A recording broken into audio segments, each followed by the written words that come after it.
share this video ka ngwa ka ntụnyere aka one of the people ndị na-enye aka egbusisi anyị n'ala Igbo. Go. And not only that, nafa na-enye aka egbusisi anyị n'ala Igbo. How a party to 90% of ajọ ife na-eme anyị n'ala Igbo. How a party of over 100, close to 90% of afufu and ife na-eme anyị n'ala Igbo. Simply because, like I said, some of them has lost touch with the reality. Ụfọdụ n'ime ha etego ha si n'ala Igbo wepụ. Some of them are not even planning on coming back to an Igbo anytime soon. They have lost touch with the reality and they don't want to come home to know, to have a first-hand touch, taste of what it means to live in Igbo land. Share this video. And I'm going to play this video for you. This is somebody, nwata Igbo, saying no nwoke Igbo nwụrụ mmiri ala nne. Ebe ọ na-analyze ife melu okwurora ndị Igbo. I don't know why our people will continue. How long can our people continue? They live in lies and deceit. Self-denial, self-deceit is the highest sin anybody can commit against oneself. Self-denial and self-deceit is the highest sin anybody will commit against oneself. How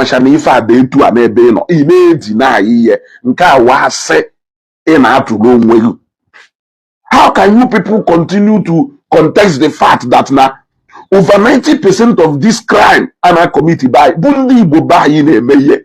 What is the argument there? Must you want to have a first-hand test or experience of what the Galabao follow before you will found the buy? We are not saying that they will Fani Wala, just little here and there, just a place, designated areas. But we are telling you that 90% of insecurity and na southeast today, now 90% wouldn't buy, not only about 10%, or I can say 85, only about 15% with the Fani or minor if but 90 over close to 90% wouldn't buy, based on experience of almost everybody gathered there. Based on experience of almost everybody gathered there. Somebody call Ayakoko. Somebody call Ayakoko. Etu esuwe toroha. Mgbe ha jechala akwamozu ka ogoro na ida Imo State or na Enugu State ka ha jechala akwamozu a na-abata pụta o nwere ebe ha na-elute n'ọkata ndị a bụrụ egbe si n'ihu pụta si n'azụ pụta, because most of ife ndị Hausa na-ada emekebe side Enugu ha si n'ihu pụta si n'azụ pụta denu ewe kpọrọ ha wee nakpuwe n'ime ọfịa, kpọrọ ha nakpugido n'ime ọfịa, nakpugido n'ime ọfịa, nakpugido n'ime ọfịa. O nwere ebe eluzielu hapụ ha n'etiti ọfịa, ebe a ka ha donozi ewe na-emezi kọl, akwụ ụgwọ n'isi akpọpụghị ebe ihe esipụ, akwụ ụgwọ n'isi akpọpụghị ebe ihe esi wepụ. Nke ha nwa sef amalụ ha ego n'ego igwe, ịghọtago, amalụ ha nwe ego n'ego igwe. Ị nọrọ nwanne ya na-agwa gị okwu, nwanne ya na-asụrụ gị Igbo, ị chọọ na-asụrụ gị n'Imo steeti, ndị Abia steeti nọ n'ime ha na-asụ asụsụ be ha, ndị Ebonyi steeti nọ n'ime ha a na-asụ asụsụ be ha, ndị Anambra steeti nọ n'ime be ha a na-asụ asụsụ Anambra. Ị nọrọ ebe a na-akọ stori, ị nọrọ ebe a na-akọ stori. Does it even matter who is doing this? What is important is that there is a crime and mass obubu going on in an Igbo right now, which everybody must rise up. You know, this is a clear case of Namado. They fail, accept to the fact that you have failed, but you are shifting your failure to another man. That is the reason why some people are not progressing today. Because we fail to understand it. Now, if I problem yet, get can somebody know Bodo you? Can somebody know Bodo you? People should watch out about, should watch out maybe this guy.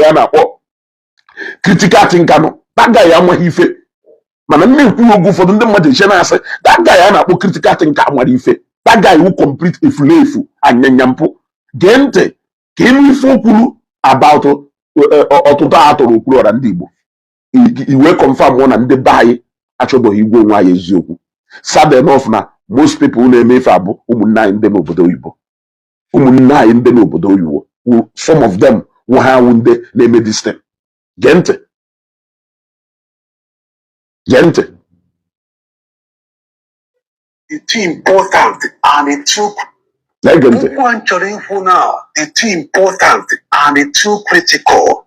Ọ dị too important and too critical na fa na-atụ ụga onye pụta ịtụ ụgọ sị na ọ dị too important and too critical onye pụta ịtụ ụga na-atụsa ya immediately ebe ọ bụ na onye Igbo ọbụla nọ kwesịrị ịnụ ife nchọrọ ikwu na nsogbu adọrọ.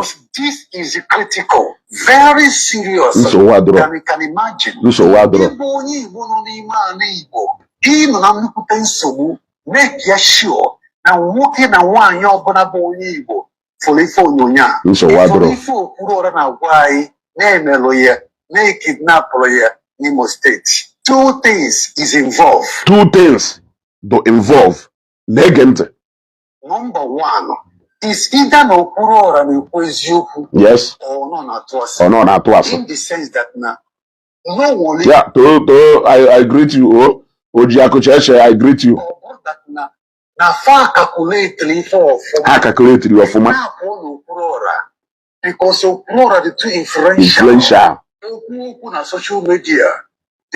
Gee ntị na ha calculatiri ife ọfụma mmechazie ka ịnụ ndị calculatiri ya ọfụma wee gwa ha bụrụ na okpuru ọra dị too influential onwe social media presence gezie ntị ka ịnụ reason ndị Igbo ga-afụ ya yege ya ntị ndị Igbo yege ntị ha ya ebelive just like gentle balụ mụ na gị in that viral voice note na fa na-eyi akwa ndị agha and nke ndị uwe ojii faga kidnap mmadụ 7, 8 or 9 and 10 fegbucha everybody fererizie ofu onye solo ofu onye anwa Hausa ọ Fulani ka ofu onye anwa wee na-aghọta na ife a bụ ndị Fulani wusiri ụmụnne gị ya ga-abazi ụmụnne gị ndị Igbo nọ ndị Fulani na-egbusi unu iwe akọ na uche ị ga-aghọta nọ the same game plan. Kidnap okpuru ọra sọọlụ ya Igbo display ya egbe mee ka ụjọ tụọ ya gosi ya na men are dangerous n'ọfa na-egbusi ndị bụ onye Igbo. Ịghọtara ife okwuru that is possible na planụrụ ife a in such a way that na afụrụ n'okpuru ọra dị popular ewee sị bute n'okpuru ọra sụọlụ ya Igbo n'izie nie duto n'okpuru ọra dị influential okpuru ọra pụzie ka ọ na-akọlụ ndị mmadụ nọọ ụmụnne anyị wu ndị Igbo nọọ ha na-eme anyị ife a na-ege ntị bifo ma ikwuo ife m chọrọ ikwu ga-apasịa meseji ya ka ụmụnne gị n'ọgụgụ onye Igbo okwu Gọvanọ Soludo kwuru iwe akọ na uche ị ga-achọpụta now these things are aligned. These are all game plan. Game plan. Listen, come break your down. These are all game plan. Go break it down. Soludo that 99.99% of ndị kidnap in Anambra State. Remember, in the whole of our neighbor, Okulola is the most popular social media influencer. As long as social media is concerned, because farmer no brother no buna gegente no buna ganoya Anambra State Governor ipunaya fage Imo State Governor repeat you for one again because igama no a plan game. For we use the most social media influencer, we repeat the same thing. Anambra Governor Polo. In the coming weeks or months, another state, Nima Nimo, can we repeat Udikopua. Ki wene pete no one gị bụ onye Igbo na-egbu gị. Imagine. Imagine. So many videos. Imagine. Now from January 2026, Nandu got in a full scale. Imagine. In a Benue State, Southern Kaduna. Imagine. Yeah. Imagine if you can Igbo. Nyana, Governor Soludo, Puru, na 99%, 99 point something percent of Nto, Anato, Anambra State. Non Igbo Nata, it's an audio security data. Is he not the chief security officer of Anambra State? Do you think na some of Ndele Mefa? Do you think na some of Ndele Mefa na government adage they have? Do you think na police are here with some of them in their custody? I am asking you, do you think na government are there with a security tip off? Do you think na security no the road wala kahanawe? Na beyond the na afuna na agbawu? Do you think no mo ndefa na agbawu? No mo nda adage they? Okay. Onwelu operation Harrison gwam n'issue ha Gallo the other day. N'ime ofia do na ogwashi ukwu. When they went na that operation, ha gbawuru mmadụ ebua. N'ime na ha gbawuru mmadụ ebua, ọ dịka onwere onye nke ha capture. I want somebody to call Harrison gwam n'issue. Ka ọ malụ na ebe ha stormụrụ ndị ntọ dọlara ego ka ha kee ego ha jetọta na ndị ugwu dị ife ahụ. Do you think na always na gọọmenti adịghị nwude ndị na-eme ife a? Na ọ bụrụ security information a na-anata nda ka eji wee na-apọshu ha fọda. Do you think na some of the camps gọọmenti tipiagolu na ala Igbo na ọ bụrụ security information a natalụ ndị ejide ka eji wee nwee ike invade those camps despite the kind of security ndị a na-ama ntụcha tisha ma kamera ebe niile? Do you think so? Why are you guys be outside Nigeria? Ụfọdụ n'ime ụnụ enwero the interest of an Igbo n'obi ejipụta na Facebook na-akọ iri ka ndị eri ịnọkata isi na-ekonivụlụ wute okwuru ọha ka e wee yuzuo okwuru ọha wee pass ya the same message.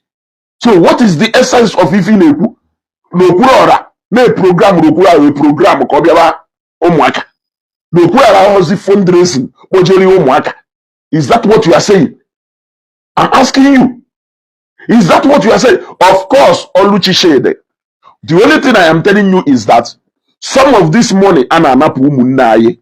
Ụfọdụ ụmụnne anyị ndị a n'obodo oyibo so na the sponsors of ife na-eme n'ala Igbo.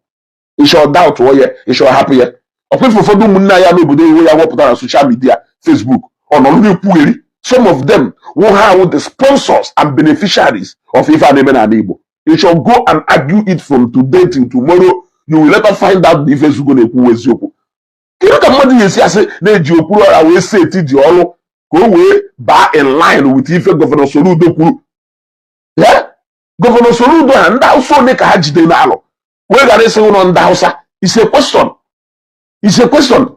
Do you think na ije na detention na facilities niile nwe na Anambra State na prison Ọka ọ na ije na cells ndị polisi ma ndị SARS na ihe afụ ndị nta ejidego n'ala Igbo? So ịmahụ na ejide ụfọdụ n'ime ha? It's a question. Ọ na ịmarụ na ejide ụfọdụ n'ime fa? Ọ na ịmarụ na ejide ụfọdụ n'ime ha iche na ebe niile ha strike ka fa na-ama? Ịmahụ na ejide ha in their numbers? You nwere idea? Yeah? So ha yuzuru okwu ọra because na okwu ọra dị very powerful. Ka ọ ya wụ okwu ọra pụtazie ka ọ gwaba ndị mmadụ okwu. Sometimes una sound so childish. Sometimes una sound so childish. Yeah? Ka ọ ya wụ okwu ọra pụta ka ọ bịa broadcast ya ndị mmadụ duto na ọma na people ya believe na ife ahụ ndị Igbo na-eme ka ndị mmadụ wee ife awalụ na-emebe anyị ọ dị emebe onye ọzọ. Ngụ onye insecurity a na-emekpa ahụ. Why can't you help and support the progress? Why can't you help to support the fighting of this Ifa? If Guruna, the other one, I saw a video, even one guy from Omuaka, put a look at the bunko, no blona, no Muaka Kibujukurua. Is that not nonsense? Yeah? Is that not nonsense? Daniel Uzeto, thank you. Is that not nonsense? Yeah? Had you sepụta video of ụmụaka town? Na-enweru n'ihi ala so na part of ebe enweru insecurity in Anambra State. Ọ na ihe aga ihi ala town. Ọ na ihe agbafe junction Ezeugo, gbafee town ihi ala, gbafee onwe part of ihi ala ebe ihe eje gafee n'ala onwe. But the fact is that na-enwere major part of ihi ala ebe ndị na operate very well. Mmadụ pụtazie so ka o wee confirm ọlụ na ihi ala na onwe ife na-eme n'ihi ala. Jezie seri ihi ala town foto. That is exactly what you people did. Una na-edeceive onwe. Una na-edeceive onwe. A na-ebu mmadụ na Nnewi. Onwere onye kwu na-ebu bụ mmadụ na Nnewi. Ịma mmadụ na-ebu na Nnewi. At a point, old road na Nnewi wuru a death trap. Old road na Nnewi. Ile ahụ jewelu Ọba. Jebe teaching hospital. Ịma more people ebu na ala ebe ahụ. Ịma more people ebu na ala ebe ahụ. A na-ekwuzi na-enwelu insecurity na that old road. Na-enwere insecurity na Nnewi. Somebody eje setara gị nkwọ Nnewi. Setara gị efa. Ọnwụ na ọhụrụ maka kịta. Usoro udo. Through the introduction of this udo gashi and another system ha create gasịrị. Akụta elugo ntọ na Anambra State.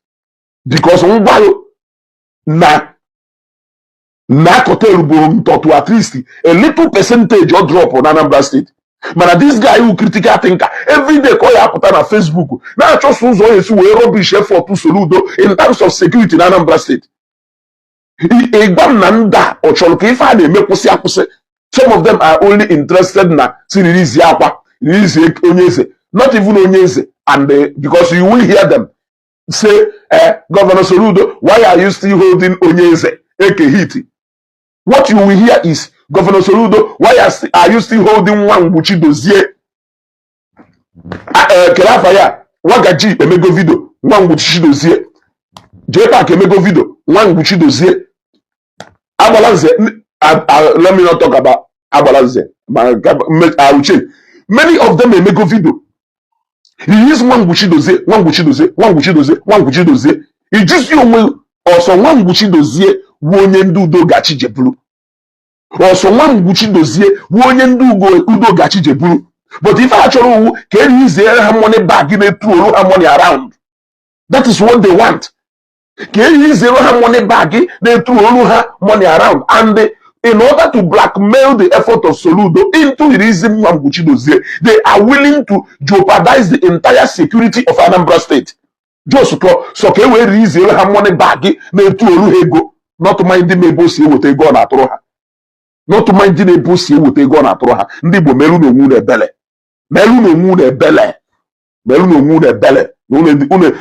At some point there are some na ofodun Igbo. Let me not generalize it. Because ụfọdụ brains ya mere decay na ana Igbo few hard few, but the nuisance ha na constitute too high because of social media. If not because of social media, what will make somebody to hear Wagaji when he speaks? If not because of social media, Mark Azuka,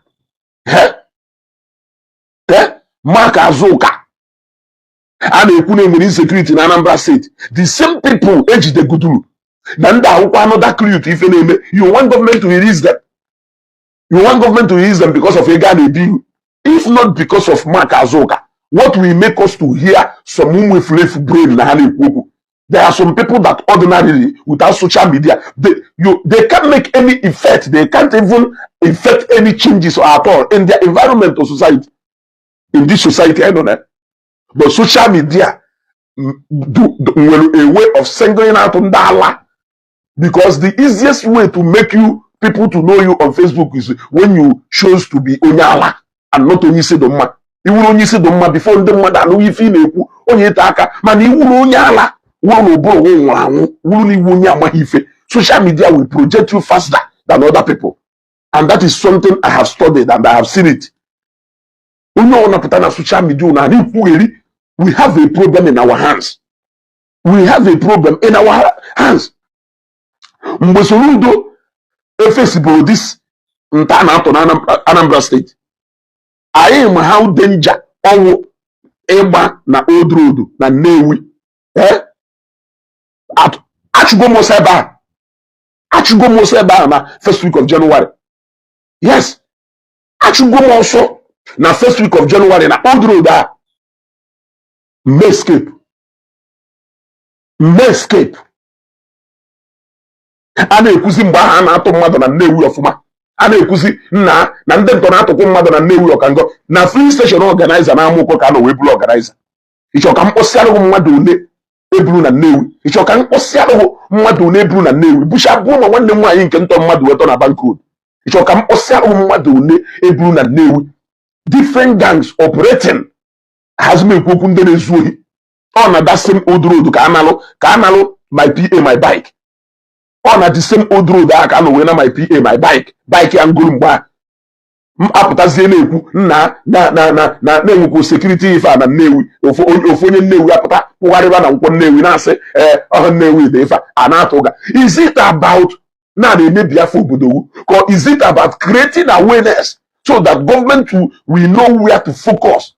Or is it that na ife ahụ na-emebe ụlọ that you are making me now to believe that those people now operate n'ụmụaka and other communities in Imo State and the part of Anambra na ha na work in collaboration with the communities? Or if mmadụ gwara m, yes, mmadụ gwara m na these people are working in collaboration with the communities, not those communities na ha bụ ha that any day the communities is saying we are done, that day they will go. You are making it sound like this is what it is now. For you to come out to go and show us Ụmụaka town, just to show us that na enweghị ndị ntọna operate along Ụmụaka. He said, what could be the fact is that na-ebuji Okwuluora na Ụmụaka and Okwuluora ma ebe ọ garụ. He has just told you his experience. Now, instead of you to be part of the process of urging government to move into action, you are there trying to get the part of Okwuluora message that is wrong. No bụla na Ụmụaka no nwere ike ọnwụ na those people bịa na Ụmụaka mana ma bịa burie and mgbe ha buje ha makwa ma burie bujekwa na Ụmụaka. Eziokwu dị very clear n'anya weda na-atụjewu na Nnewi wu na-atụjewu na Nnewi, na-atụjewu n'Ọka Etiti wu na-atụjewu n'Ọka Etiti, na-atụjewu n'Ụmụnnya wu na-atụjewu n'Ụmụnnya. This is why we are still where we are today. Efulefu a na-akpọ critical thinker pụta na social media, pụta na social media. Obi nwanne biko I like ide one message dey ye countless time emezina ya again, emezina ofu message degide message dey ye 2 times 3 times 4 times 5 times. Adama like it. Onweghị any reason ihe eji eme one comment a drop, people are forget. You want to go? You see, when are we going to wake up? When are we going to wake up to find out that if I full stop, go and call all the people who experience go this thing na Igbo. Only few. Yeah? Only few, and usually in the Hausa, even in the VS security, they resist Muha. Even in the VS security, they resist Muha ni mafia. They for Hambana strike. Onya Patana, some of them they Apple Golu, Apple Hameva, Garalam, Hapu Habuffalo, because of our like a camp of Webin Bundausa, they are moving. I like a Hajidu, and up in the boon goes, which I shall have how they move. Yeah? They move what? Manamanda in a happy day in the bay, and you know, much as Ezeugo, Manicho because of reasons best known to you. Or I know, but they will not endanger the life of Umunai. You shall not do ma. Okay, one day, one day, Igbo, they will have name on America, maybe not to save. Therefore, name on Oba, and I'm Yoko and Igbo. One day, an America, one day. An America, ye reject you. One day, an America, ye reject you. And because now all the time in America, you will live. You will come back and you will fail to stay in Lagos. The only place in Wenike, in Weni, is okay, Benayo, you will come back to the east. A lot of people is going to another. A lot of people is going to another.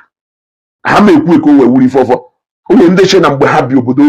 that life start and end in obodo. One day, one thing will happen. They will come back because they have left nothing to sustain them in Nigeria here. They always thought that they will live and die. When they come back here, their next destination will be an Igbo. They will come back to an Igbo. For the name of Bataro, if you're not able to or solo bamboo, if we able to or not so you so English here with Baba. There will come a time. There will come a time when all of you who are doing this will have no opportunity. You will have no hiding place. Damanibo. You will come back home and face those Fulani people in Apo. You will come back home and face those Fulani people in Apo. Now one day we put na suru ime Ebonyi state, na suru ime Anambra, na suru ime Imo state, na suru ya Akpala Abia state, na suru ya mother na gbayo no nda Hausa. One day now who are victims of this ototo. Call them and ask them. Make interview one after the other. Kahagbayo, Kemana Hayari Agbayo no nda Hausa. Osile de chalo ha, ba sesuo fuasoso, sesu Igbo. Asu Igbo kukulora wepo. No de no Igbo kahana ukulora, juwene we conversation even no ukulora na eba. Yeah? Ana majuwa ajuju. No de no Igbo kahaji we conversation all the time of an eba. Then ndị nke sere ego na-aja ọsọ plan ọ bịa bụrụ okwu ọra na ụmụaka. Onye nke ụmụaka kwuru okwu sere na ọhụ na ụmụaka ka ebuji okwu ọra. Okay, mana ị mana na ebe okwu ọra ji eme fundraising nwụ n'ụmụaka. And then okwu ọra na-agwa na ha shigata next morning bịa bụrụ uncle the boy emere fundraising. Uncle the boy ọ na ụmụaka ka ebuji ego n'Owerri. Kedu ife ị na-atara yiri ka ị justify ya na ọ bụrụ na ụmụaka ka ebuji okwu ọra? Kedu ebe ebuji organizer oil and gas? Ọ bụrụ na Nnewi. Kedu ebe ebuje my sister? Ọ bụrụ na Nnewi. Kedu ebe ebuje Comrade Peter Nwosu? Ọ bụrụ na Nnewi. Kedu ebe ebuje Ugo? Ọ bụrụ na Nnewi. Icho ka osigidoro ukposi alụwo more than 50 people ebugoro na Nnewi. What is there in alerting people to know that here is a danger zone? What I wanted you people to do is to come out and enlighten people to know the part of Umuaka where they will avoid, and not telling people that Umuaka do good. When I have heard so many people in the comment section, even in Umuaka Bono, now confirm we part of Umuaka with a pie trap. Yeah? A pota, Kibia Bandem Madana Bona, Amaka na ase ko unu niile kwuru okwu a so na part of that syndicate. Unu so na part of ife ahụ na-eme. Ebe aka some of you si enweta ego unu na-eri. Because people now sponsor ife a. I have come to understand that over 50% of people now sponsor this unrest na Southeast Wunde n'obodo Igbo. Fa nọrọ n'ụlọ. I'm telling you. On the n'obodo Igbo. Nwanne ya na-egbu nwanne ya. Nwanne ya na-egbu ibe ha. In order to cover her up, shock you will Hausa, will Hausa, na excuse of the Robosulu, Ocho Wono. The Fulani name, at the end of the day, majority of the Fulani self, any to they go. Majority of the Fulani and Wapo of other communities in Enugu State, they will send them about, they need the go.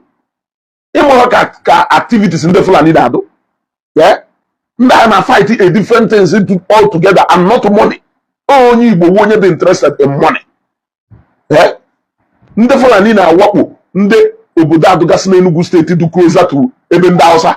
Wapo ha, but eba one mother no, they won't ask you to give them one kobo. They don't need your money. Yeah? They don't need your money. Oh, they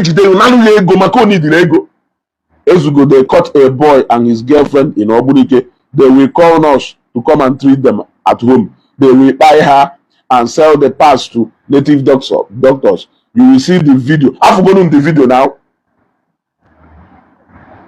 Yeah? The security of the community just confirmed that the guy escaped. How? You see? Yeah? Thank you very much. When no binna. Fulani activities do based on land grabbing, not to Igbo. We know. Una cover na nonsense na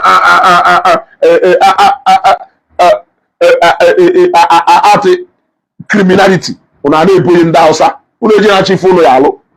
Unu eji na chief ụlọ ya alụ. Una na-deceive yari onwe unu. Na-create yari propaganda here and there. Na-create yari stories, wrong narratives here and there, trying to deceive the security operatives. Yeah?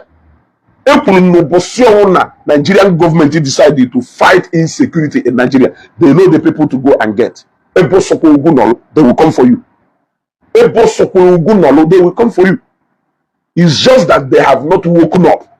Even the Southeast governors, because they go fight for non-Igbo. They play politics. They don't want to do what they are supposed to do. Or during the time of Mbadnuju died, the consequences. Bakasi Bia Ucha Anambra State. Bakasi Bata Ucha Anambra State from Aba. Imifa Bawumba. Emakuifa Bawumba. Imifa Bawumba. Bakasi Bata Ucha Aba. Bata Anambra State. Ucha Anambra State. We pusisia criminals nina hewe na Anambra. Mbe ya wana mbele ya wana ejo ya hekechi ihu.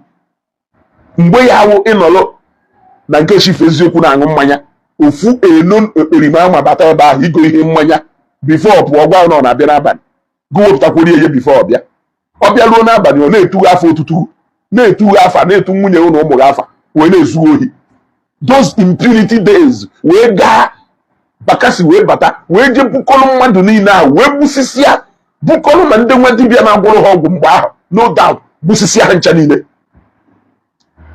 Nke ahụ gaa anyị wee nwee new set of people na ndị mụta oge ahụ kịta ya onye bụ izu ohi okpuchi ihu mgbe ahụ onye ohi bi n'ogbe ịma be ịma onye ọwụ go na ya na-eje komiti na ụmụnna ọ na-abịa ohi be okpughe ihu ebịa ọ bịara ogo na anọ na-akpa nkata ọ na-esugo na famili na ohi ọ na-ịma mgbe ọ na-eme anyị ma mgbe o mere ịghọtago anyị ma mgbe o mere ekpobata ndị bakasị bịa zachasịa ndị a ụfọdụ gbafere gbanwe obodo oyiwo ndị dụka critical thinkers ha agbanahụhụ ụmụ okorobịa gbanara obodo oyiwo mgbe ndị Bakasị batara Aba bata Anambra bata ebe niile Bakasị batara ndị niile agbara ọsọ Bakasị abatabụ wee lota kelee dị iche fano.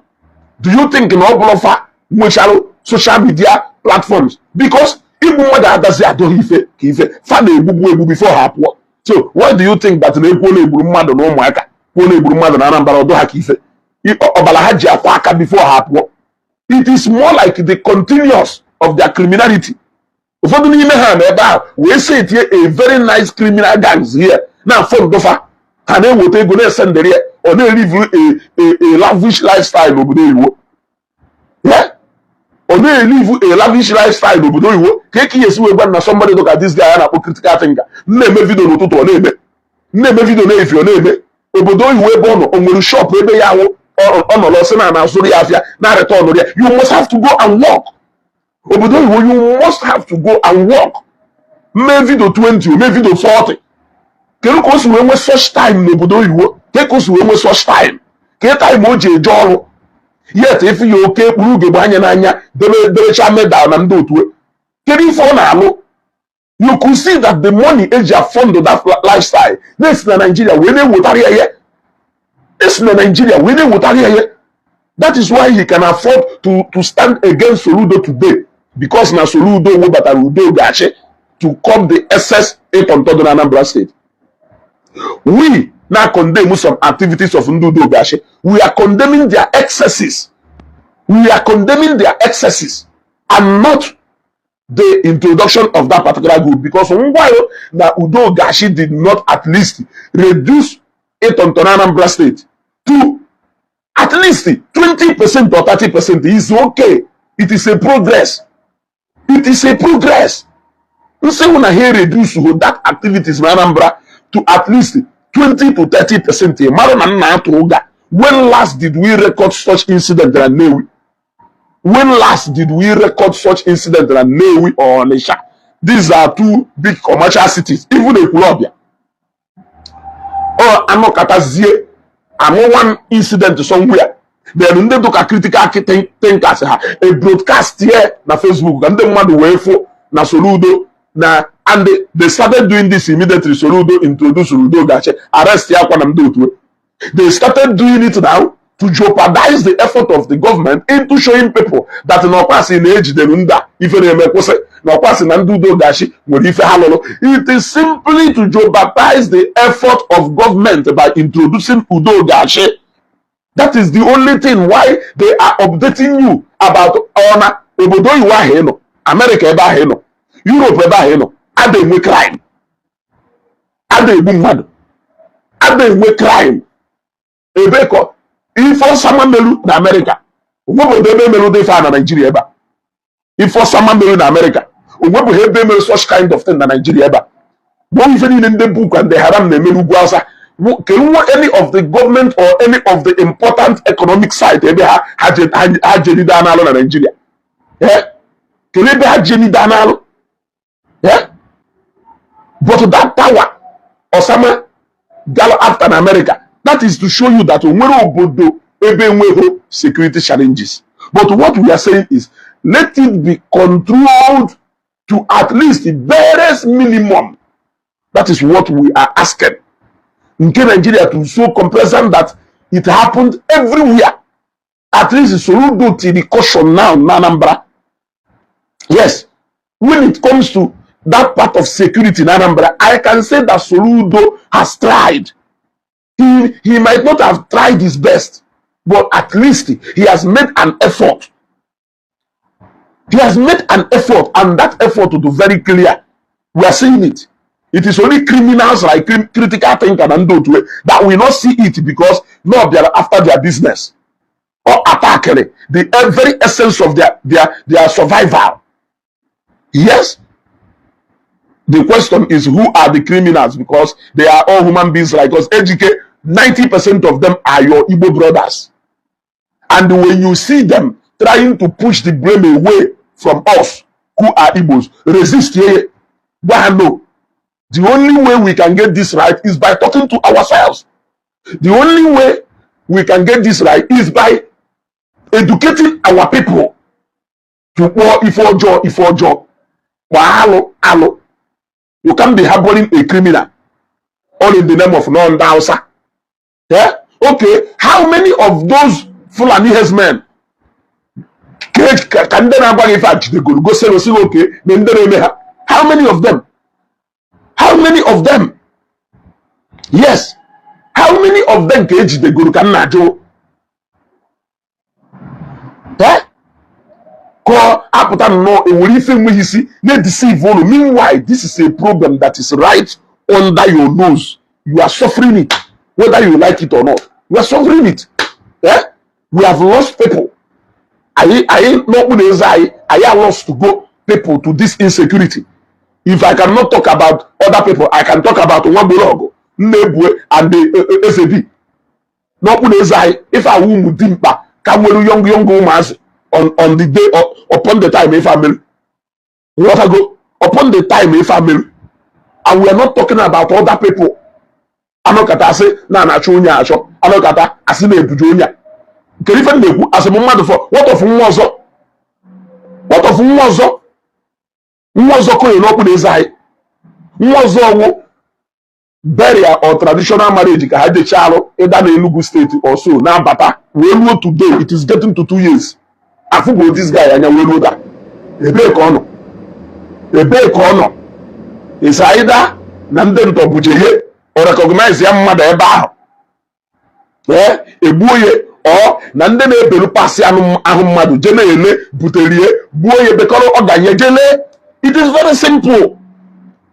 It is very simple and clear. You don't even need to go and contest anything.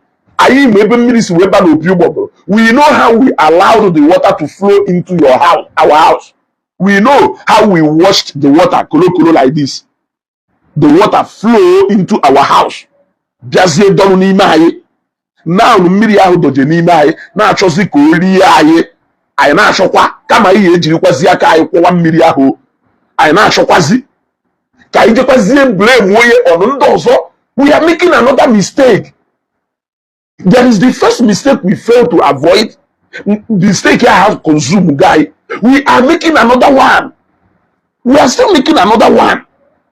Eh? Is it only Ukwuora? Je jụọ ndị niile ma na-atọrọ ha ma ndị jụrụ na ha ekwu okwu. Bụ na onye ahụ dị mma, je jụọ ndị niile ahụ, jụọ ha ebe ahụ atọ ha wee jee. Ọ English ka a na-asụ ebe ahụ ka Igbo.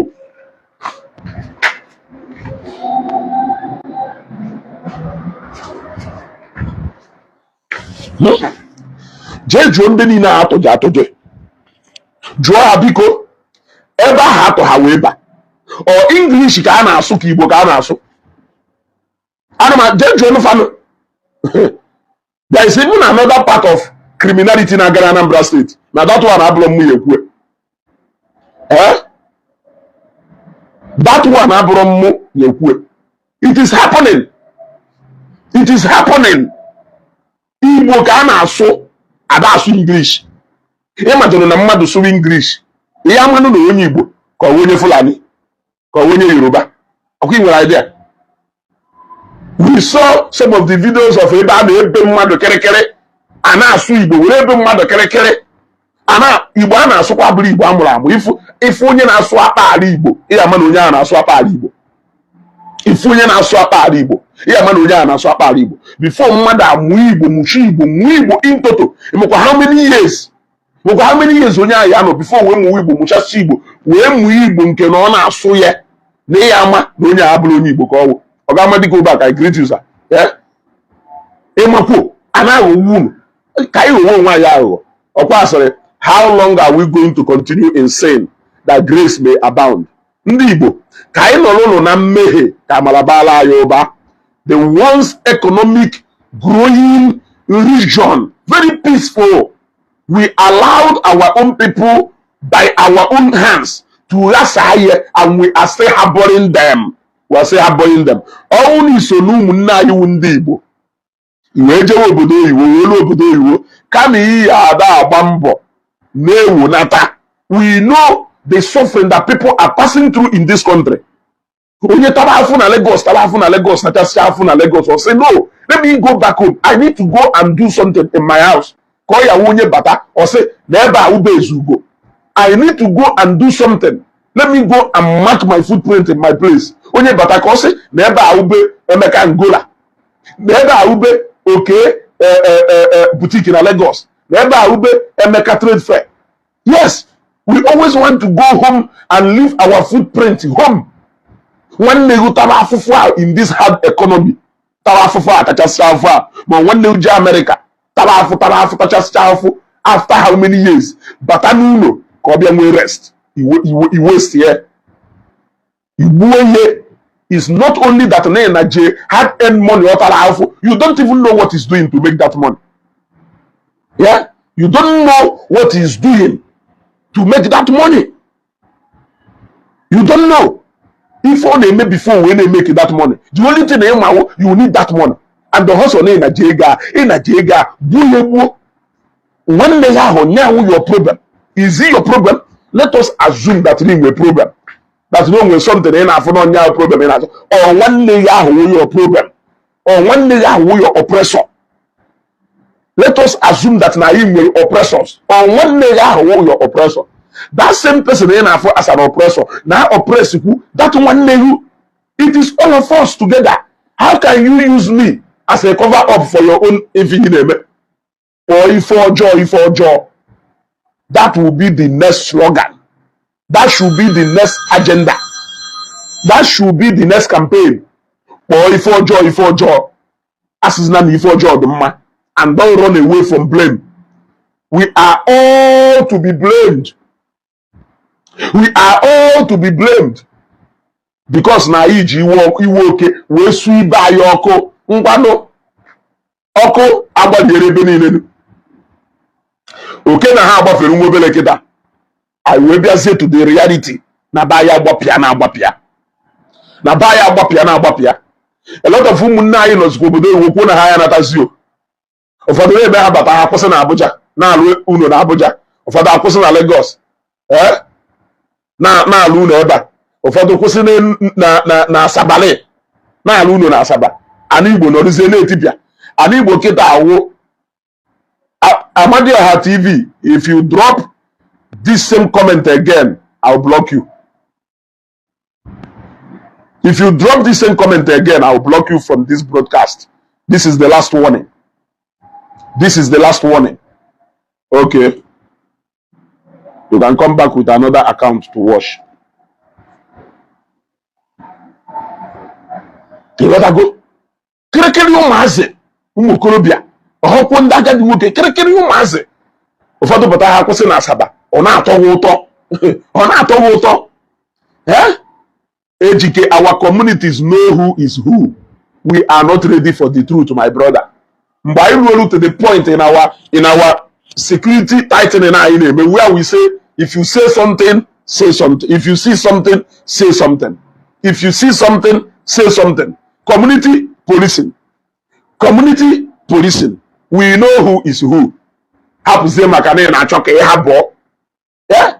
Ndị ụmụaka. Somebody from ụmụaka. Mụnwa onye Nnewi enweghị ike ikwu na enweghị insecurity na Nnewi. Mụnwa onye Nnewi enweghị ike ikwu na enwere insecurity na Nnewi. Enweghị ike ikwu na enweghị insecurity na Nnewi. Yes. Mụnwa onye Nnewi enweghị ike ikwu na enweghị insecurity na Nnewi. Citing ife mere here and there the other day na Old Road side the Chicago's. Ndị polisi a na ebe a invaded ha gba everywhere pieces agbanwere police. The other day side Akabuku bus stop enwere exchange of ife apịa mmadụ daria. So many places na Nnewi ka enwego such kind of things. Mpụtazie ana m asị na enwere insecurity na Nnewi. Of what benefit ka ọ ya awụ to me na mpụta na agwa na enwere insecurity na Nnewi when I should be speaking out.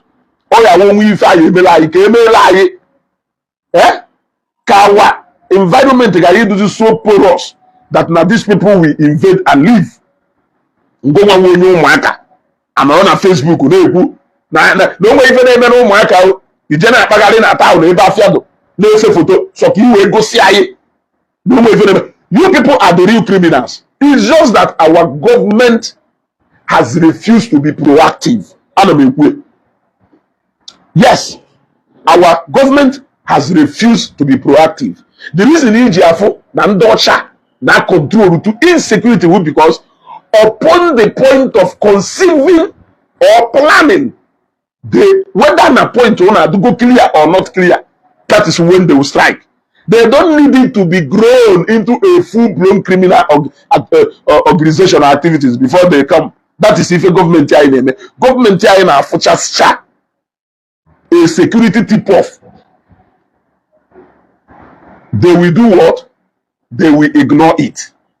Yes, government na fucha neighbors as wega, they will ignore it. Otherwise, na government after that person why? Let him come and tell us the intention yet. The intention yet. Ojuwere me vida ko o na emesi vida ko we kwuo na ife mere okwuru ora eme okwuru ora. O na emesi vida ko we kwuo na ụmụaka wa America. No nwere ife ọjọọ ha na-eme na ụmụaka. Like o na emesi vida to turn the face of the security agencies away from ụmụaka. He is part of that organization. He is part of what is happening to ndị ụmụaka. He is part of it. How will people both in the media and everywhere? They divided everything into places. Everywhere.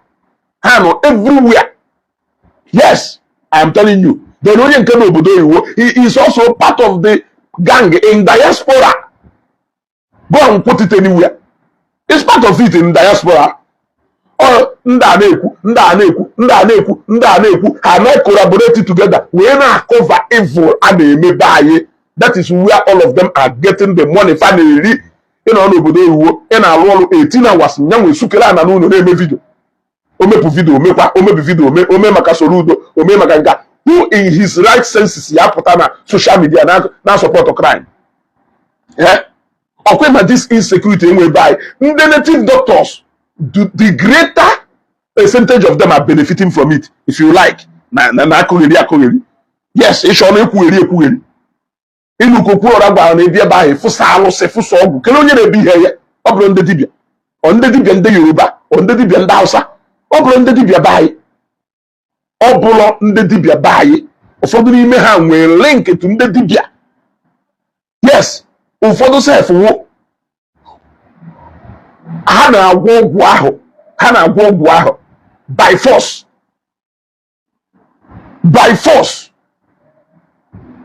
So if you think that government will by still detaining ndị dibịa ha jidere mana ngụnwa na onwe ewu the bigger ewu. The case of Itonto is a very sensitive one, especially if it is a government that is involved in it. Maka na ọnwụrụ community gbakọtara aka si oke nke ahụ government. I'm here to know etu usoro udo ibulu akwa ọkụkọ na onye eze na-eke itisi wee wụrụ a form of ime campaign, because ịma na some people na-ekwu okwu ka ndị enweghị uche, especially ụmụ achịkọta ekwu ọnụ anọ na Facebook na nke ikpeazụ a. Facebook has become a very unhealthy place, and I join Anyi Dons to tell our parents, keep your kids out of social media, especially Facebook. Facebook is so toxic that okoko and iberibe brain that has failed to germinate in their different villages and communities are now germinating on Facebook. They are now germinating on Facebook. Yes, they are now germinating on Facebook. And I can tell you, keep your own away from Facebook. There is more bad things they will learn on Facebook now than more good things they will learn. Gone are those days where Facebook will educate people. No, now, every now and then, the flash you are seeing, because if Facebook we are there recommend the more who videos who got viral, and they sad enough, videos now kazi akaga viral, viral. So, if you want to help your children, keep them out of social media for now until they are matured enough to choose what is wrong and what is right. Yes. You can't tell me every day mother put on say release akwa. Yeah? And the act of the age the source akwa actual because no one place or the other also benefiting from pocket akwa. Hungry people everywhere. Ndago. Hungry bloggers. Hungry people everywhere. Ndị nwere conscience. Ndị legola akọ na uche ha. Ndị legola akọ na uche ha for money. They have exchanged their conscience for money. As long as that money keep coming. Yeah? As long as that money keep coming. Okay, look at somebody like a Maazị Frank Anoluo. All na security agencies in Obaye. Na alụ. Can you tell me why this criminal spotted here cannot be followed immediately? But when you check, if you don't know you will, you check here, this criminal spot here because I just spotted the criminal here without even saying anything. I don't need to exchange words with him. I already know. Yes, onye ọ na-efolo bịara ebe a na-ekwu okwu insecurity na Anambra State. Wee sego ne onye ahụ a criminal ka ọwụ. Onye ahụ onye ohi ka ọwụ. Onye ahụ na-atọ ntọ. You don't need anybody to tell you anything because no okwu dị mma enweghị ụsa. A case of insecurity is a case that concerns anybody. And for as long as name mana n'inwere plan of ịgbadatara n'obi unu na Igbo bịa rụọ unu mara mma. As long as ịma n'inwere plan na ịgbagharịcha ife niile na-agbagharị bata n'ihi egoro moto mara mma naanụ ụlọ asa akụrụ ụlọ. As long as ịma n'inwere plan of ime a beautiful event to establish yourself in the southeast, a case of insecurity na Facebook should be an ultimate concern to you. It doesn't even matter if you are benefiting from it. One day it will be your turn. Yeah? Only one movie actor. Stray Mbobulu na Asaba. OJ Bank. Na apụta ọnwụ na ezu ohi. Mgbe ebe agbalụ wee misie wee gbaa Let's assume that no one so na ndohi. I'm just saying. Let's assume that no one so na ndohi na terrorize one particular place in Aba. Owe hapuzi Aba we jelo onwe bank na Asaba. Mgba agbapụrụ mmadụ we je tụọ ya. Have you seen? So even the way you say example, we go say that even that same crime is actively in a part of it will still consume you, especially Southeast now. Yes, especially Southeast now. Now, bro, Enugu or moto who would the first moto. I actually because they don't know you. How to tell you if I had interested there we go in your ego. Or na categories of even the mother you will not come back. Now, we are not talking about you now. Let us talk about your family, your friends, and by your family, I mean your extended families. You may be Obodoiwo. Are you Obodoiwo with your mother? In an Obodoiwo with your father? In an Obodoiwo with your extended relatives? You are not. So, can you tell me why a same person will brain, only will brain? You see where put that? About insecurity we for job. Insecurity that is a threat to every economy, anywhere. Can you tell me why you will see one Fiboya put a bad insecurity? We decide there to be making mess of that particular discussion. Tell me why. At the end of the day, we can no more keep quiet, and I'm very happy that a lot of people are coming up speaking. Because we have ignored it for a long time. When we won festival, Uri festival. During that Uri festival, all the musicians signed into 5-star record, and even more. Uri.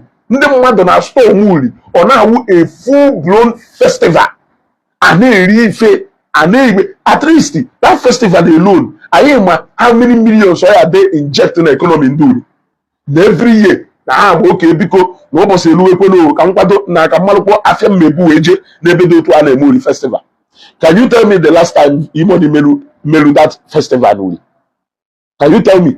The last time Imoni Melu that festival? Etu aka isi na-etipia baye ụkpana na-ele ọkụ n'aha mmanụ ọsị na ahụ amake. I repeat, ụkpana na-ele ọkụ n'aha mmanụ ọsịghụ na ahụ amaka ye. Ka anyị continue na-ezuzu. Ka anyị continue na-ezuzu. Yeah? You see, 2020 was the last year we attended Uli Festival. What happened in 2021? What happened in 2022?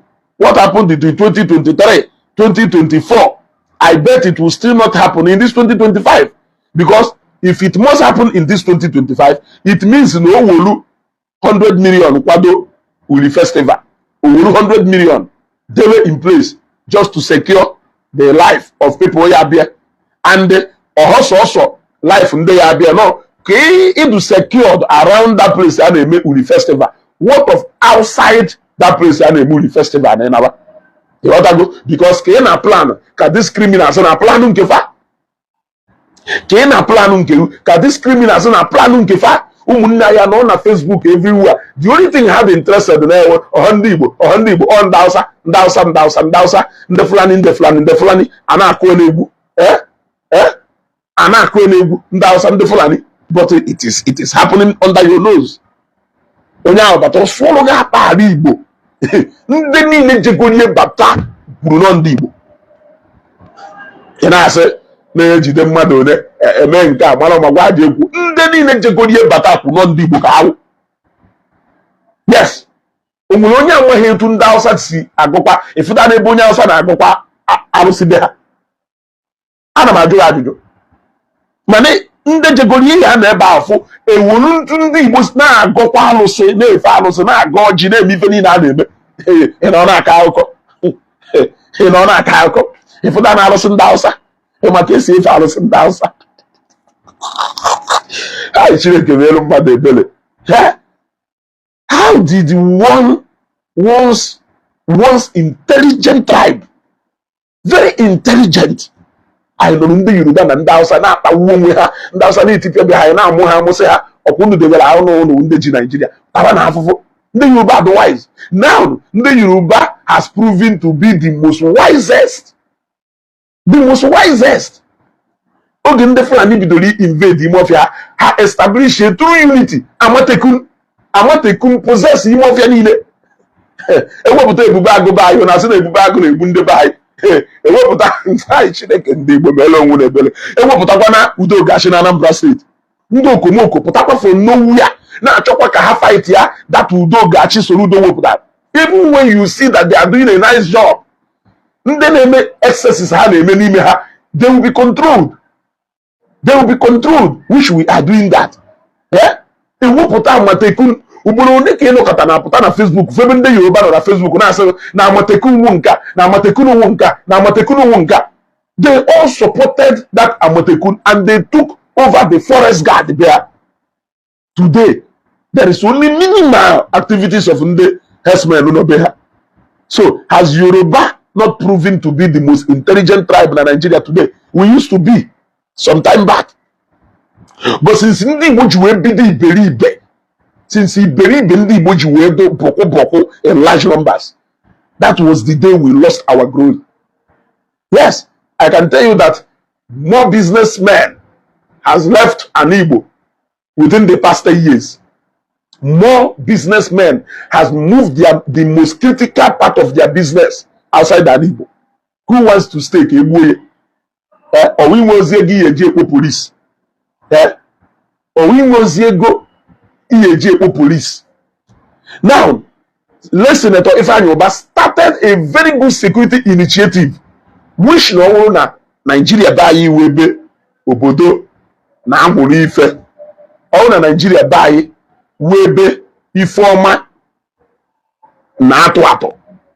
Yes, they don't want security created security. They want their, you see, why are we not going to support security initiative created by government? Why wouldn't we support them?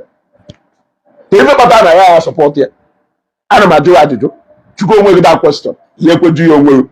But is how you will if answer. Yeah. If I know started a very good security initiative program, which is going to security elsewhere, security in America, security in China, security in Europe, all part of Europe are not being fight by Igbo now.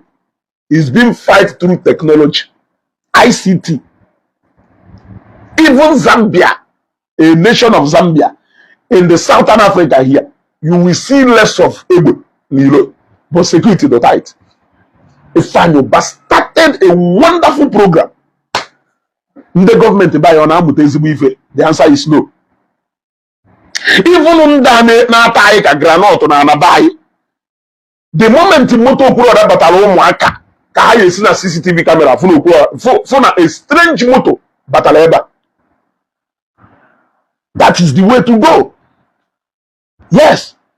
Obosi ejelu na osi hito gwa jere ekpochase aftermath of ife mere eba for so many years. Efo ebe ahangecha camera ma n'elu isi, hangecha camera ebe niile, ni share something here and there. Any slightest thing activate your blow. Now, if I do any, if I hand gets eba na ha manu go part way ebe fanaga. But na a stranger battle I am ebo you see wega. A stranger battle nwere ike ina eme ni adodge na adodge just up and ofife or explode. What I go? So why can't we be ICT driven? Why can't we be technology driven like other advanced obodo? In America, you will see less of Igbo on the street of America, but yet security not tight. Zambian president Hakainde Hichilema drive off from here now, going to somewhere. You are only going to see a convoy of about 5 vehicles belonging to the presidential convoy. If you see other land cruiser or ministers, you gotta go. If you motor on email, if another backup motor, if you ambulance, if you security pick up now, if you power bikes, sweepers, it is enough. Police need every corner of the road. If I had you radio, if a radio message, carnage, you gotta go. Information is the key. Information is the key. Why can't you invest more on the information and technology system and forget about Ibule Padigido magazine no Onya take you on a West. You cannot perform. You cannot perform. Then all our security operatives, junction. Eh?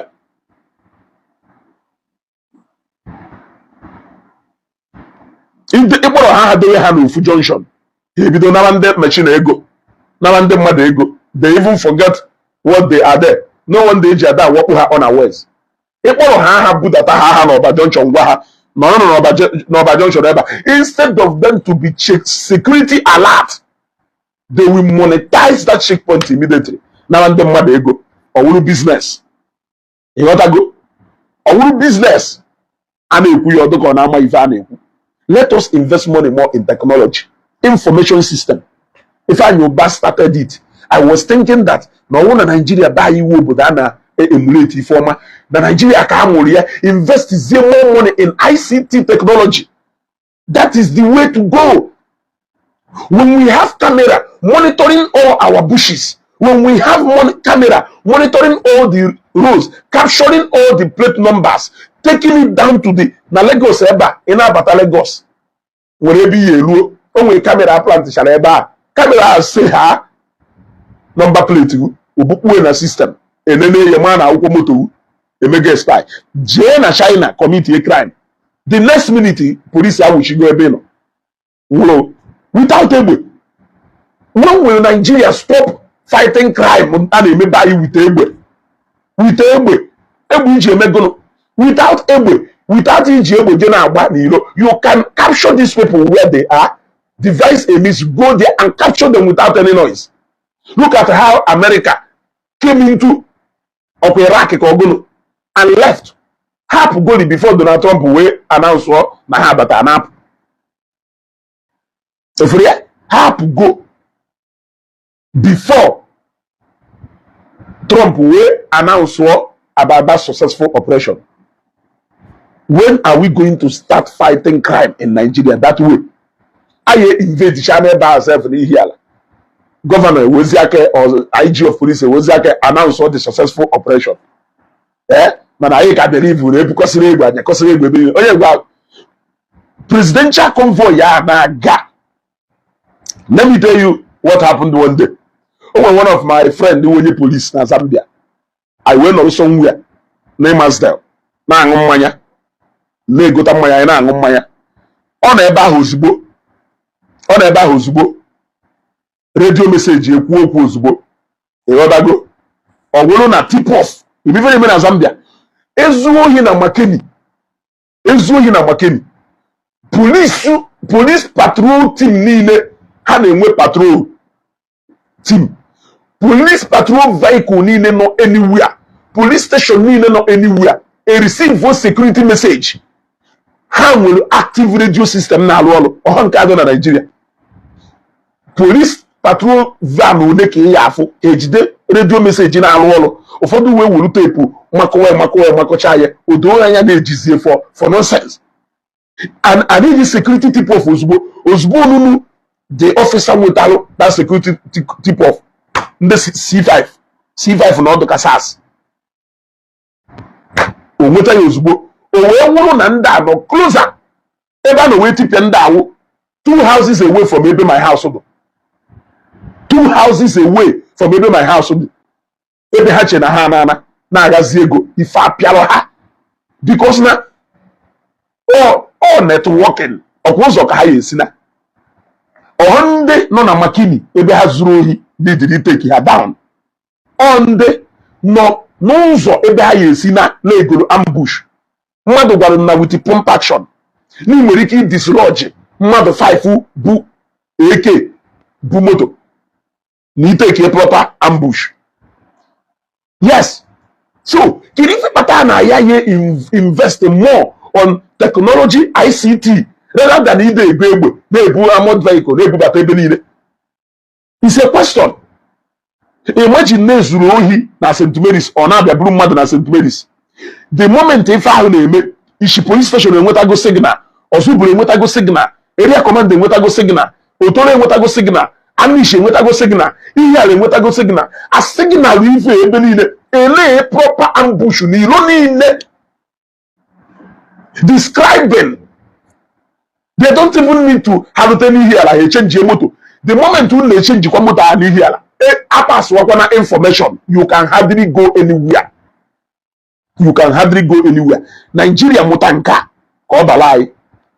Information is better than ebwe ilo duna moto. Information. Ase na mutaka aleze. Ofonye complete abaranya. Ase na muta aka aleze. Wulu budahe invest more money na information technology beha. Yeah? Wulu budahe invest more money. Look at what Ifanyoba did. The whole crime, the whole Ibru mmadụ ịtọntọ Meluna CC Martins filling station do covered. All the covered enwetara na CCTV. So all the people wanna monitor that CCTV because the issue of security, we know that no ya do beyond the Senator Ifanyoba. And the in collaboration of so many concerned citizens of Anambra, which is still not enough. He can still a single individual that can combat that security. Security needs more money. Security needs more money than even education. In case if we don't know, that is why Ijiafu Umo Bodoni now advance. They invest money more in their security system. Because anyway security, only jela kwado secured. Anyway security, business are now foolish. You gotta go. Anyway security challenges, investors will run away. So they invest more money in their security than anywhere. You know, police 120,000. You may expect to go below. As a call, some of these countries, if Zambia, if you the police in Anya, if you the police in Anya, the police in Abamuto do chala, or the police be guru hair, or your mother, or guru hair kalaka, and you will hear less of bribe on the road. Because an average Zambian will tell you, charge me. A charge you even up the police service. If I had don't give them any money, don't give them any money. Let them charge you. An average Zambian so charge me. I will go and pay into the government pocket. So all I want to introduce how we money for win a bribe. So often one in Nigeria, one or a man or a go. Mana only Zambia or in a hurry. Police go, you gotta go. How do you move little bribe here and there, mana, or do you to the buyer? Because government now kunde civil servant who so nande ana ku highest to go na Zambia. Government now ku civil servant ha ego every month the civil servant akwo go ego flow do ni mafia. I make business zwafia of ma afia zo well ha bati mafia. But Saturday to ha bati mafia. And they go man the police, man the civil defense, man the you gotta go, man the doctors. Hanchanina bati mafia, it go kanko. You gotta go. Ebe mwa wezugo mwirike da ku sales gear na alolo mo almost $100. Ebe mwa mwirike da ku sales gear na alolo mo almost $100. Almost $100. Oye simu na salary nkuri in a month ku ugwu na ebe oji. Nkwo ife dịka 1,800 kwacha o yesi mu n'ime 1,800 kwacha ọ kwa minus 2020 kwacha ọ ya dey wuru for everyday and transport ya nkwo $1,800 mgbe ahụ ọ yesi na wuru 700 kwacha kwụ ugwu na ebe obi mana Nigeria here ndị civil servant anyị wu ndị ka ata afụfụ ha wu ndị ka ata afụfụ. Therefore, her device a way I will make it up for the loss. I jeopardize the system. Ebony na do say too porous for crime to penetrate. And if we do say, Pakam na Makini. Before you manifest the whole police post to Nile, Dona this Lusaka, Central Business District and beyond. Adugo alerted through radio message. All of them ma ndị na-aṅụ mmanya squad n'ebe a na-aṅụ mmanya ma squad n'ebe ha ji patrol ha ncha niile adụgo alert at that national assignment hardly ka ndị ahụ ya ana osike ike na ndị analụ in fact ha na-ata ejide ha echi ha na-atụ de ejide ha echi onye ka ndị Zambia ji prefer ọmabatabeghị ọkụta ọbeghị je zuru ife idebere mana ọhọ nke iji ọga ịbịa na BDC biri the change in fact bankị na Zambia nwere ike ọ wụrụ ofu onye bụ pọmpụ ya ma ebe a ọkwụ ndị sekuriti o ya ndụ esi wee nwee ụmụ sekuriti company aba ịdụ ka kelafa nke this guy nọ n'Ọka somebody cheta amụ this guy nọ n'Ọka nwee sekuriti company ndị a na-emecha ma akpụ obi GSS security ọkwụ ndị GSS security ahụ ife ofu onye obere egbe na ọ na bankị ma ọ ya nọdụ na bankị ịbịa sị ya welcome sir omeghelu gị ife ebe a ihe afụ enwere less of egbe ịyadafụ you see less of egbe you will see less of egbe you will see more of that radio message cameras ọka wele tata ka ndị be anyị bidoro ka onye ọna bidoro afọ the CCTV camera be na church ọga 2013 njeru Zambia shop ọga m adụgo wayad with CCTV camera onweghị shop dị na Freedom Way enweghị CCTV camera onweghị warehouse enweghị CCTV camera 2013 13 years ago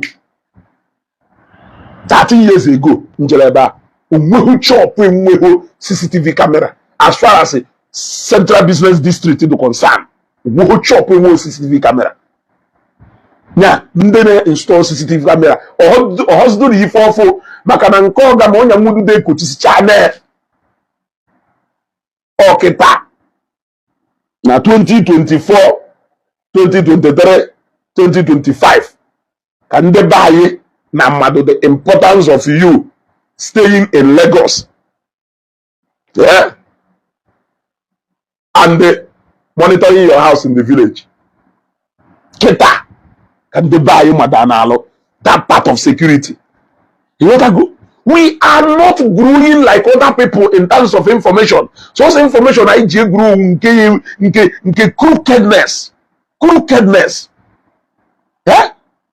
Manani say if our government want to invest in security, they know exactly what to do. I am repeating it again. Our government decide here invest. You want to go? Let them have more people in ICT department, more than they have on a checkpoint in Ilo. You can drive from Tunduma, Nakonde border, Tanzania. Drive off from there to Lusaka, which is capital of Zambia. It is a total of about 18 hours journey. You will not see more than 5 official police checkpoints in Ilo, including in Kapiri, in the immigration now. Official police checkpoint where you may have 1, 2, or 3 or few immigration officers attached there because no a cross-country border, illegal a country also. And the Nyana name is Tanzania Bubatafia. So okay, we now control Iran. You will see more than 5 security police only onye mmebata n'obodo ji ha ụgwọ ọwụ na driver bụ elu ha kwa checkpoint ọgba agachakwa checkpoint ya agbakwa another 2, 3, 4 hours or 5 hours straight ifukwa another checkpoint. Then bataba Lusaka e got toll gate e bataba ume Lusaka, but you will hear less of crime in that country. Mana na Nigeria eba speed the motor up eba na erute ebe na ifu police checkpoint eba na ego ega police checkpoint ya inolukwa eba na afukwa another police checkpoint ega nka inolukwa na afukwa another police checkpoint umezinu ka crime kwụsị. The answer is no. So kerifi na emezi, the government knows what to do, but they don't want to do it. They knows what to do. A country that is well structured does not need the cable egbe na akpagharị ebe niile. Any diri ibu egbe akpagharị ebe niile. Any diri ibu egbe we na akpagharị ebe niile. Any diri a lot of obodo a move go mana Nigeria ka do stop onye isi obodo na-aga ifu second and immediately things will begin to happen. Ndị ohi bịara ohi na Nnewi nwere ike iwu na isi ka ya agbatu ha because na ndị isi adụga aware of the movement. So Ezeugo, good morning. nwanne m daalụ. Ka email? Udo dị my brother. Okay. As in ka ịma the other day bụ nka join oge so a kind of muscle connection problem ka enwere the thing way of the program end ya. Good morning to everybody. And then I wash. Ezeugo ya. Na ihe m na-ekwu? Ana m anụzi na-ekwu to. At my old age, at my age now, only one particular thing my dad gwara m mgbe mpere mpe. Onwe ụbọchị mụ na ewu wee jee farm, anyị gara n'ime ọfịa. So mgbe ahụ ọ abịa kọchaa nri, akọchaa ji kụọ ọka. Then ị nọ ijekwa n'ime ọfịa, ijekwa ebe ị kọrọ nri ije n'anya. Yes. O nwere ife o jere ime that day. Agbara ka o jere ihosinu. Na ihe m na-ekwu? Yes. O jere ịma na ịkọchaa nri. After few weeks, ife ya tosta na-apụtara iwosisi ya ndị ịchọghọ mana ndị be anyị na-ada ejikarị agbara ahụ ha eji egwu nya first thing a na-eji ehopu ebe a kọrọ nri. So I was like kekwara ihe ahapụ ya ka ọ mechaa ka m fụgodo ka ife ka ọ na-adụ o wee sị m na ife a jọrọ ezigbo njọ na-ehopu ya n'oge na otoruo otu ahụ si eche na ya ehopu n'izie. O wee wụrụ ka m na-ekwu okwu a ọ gwara m till today okwu a ka na reflect to me. Ife na-eme n'ala Igbo tata o tofego agbara anyị ehopu n'izie. Ife awụ ife a ka eho elia mgbe ahụ ọ dị na nwa mana ehohe anyị na-abụnye aja ajụ anyị asị hapụrụ onye anyị nke anyị wọtọfụ nke na-etokwana na nke onye eni ijegokwuo maka ya nta ka ala Igbo si wee mebi.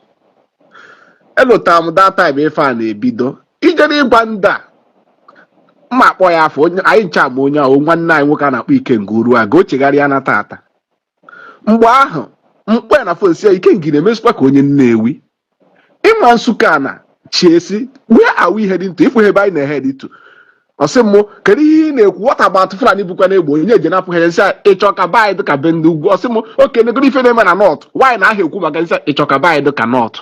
Ịma na ife a na-adị ekwuweto onwe ka esi wee mee chịbata nwee ife na-eme achịta ndị amị ọ ndị polisi eru ebe a gba egbe ife ọzọ anyị ajụghị owo ọ na ha ejebe ebe ndị Boko ndị Haram nọ n'ugwu Hausa ị na-ajụzi ha ụna achọsiri ka be anyị dụka ebe ahụ. Should they leave our place simply because na nke ndị ugwu Hausa na-eme? Iju onye ọrụ ọsịgo talk about what is happening in the north nsị ịchọka be anyị dịka north. Eche na asị na ọkụkọ fụrụ ebe a na-amacha ọkwa malụkwo na ọkọ ya dị ya eche na iwere uche gị n'anya fụ ebe ife na-emebe ndị ọzọ iwere ya mara ife malụ na insecurity jọrọ njọ ka anyị ghara ijigodo ebe o mere mbe ndị dị anyị nso jee kpagharịa all over the whole world ebe ọ na-enwere crisis ichekwa na ọ na-ebi in the next 10 years ọ dụrụgokwo gawakwo ọma mbizikwa ebi because na a na-eme ka mgbe ahụ ọ gasago ofesago is like ife felunu fesasịa ịma nchịkọta nwuzie eji m obodo a mbi na-ewe malụ ime obodo a mbi na onye ọ na mara history na ọha bidoro ọgụ mba ụwa nke abụọ mgbe ahụ onye na-achị ha batara nke ahụ bidoro ọgụ ahụ mgbe ahụ ọ batara ka onye nzọpụta ọnụ onye ejego history jee gụọ ya mma akpọ ya afọ Adolf Hitler ọ bịara ka onye nzọpụta to the extent na mmadụ niile dọ n'obodo a sieta na-efe ya efe ka shi few people kwuru na onye agha aga na the right direction onye a na-aga ebe anyị ya nọ nwụsị ejidere ha gbusia ha kpọọ ha sabo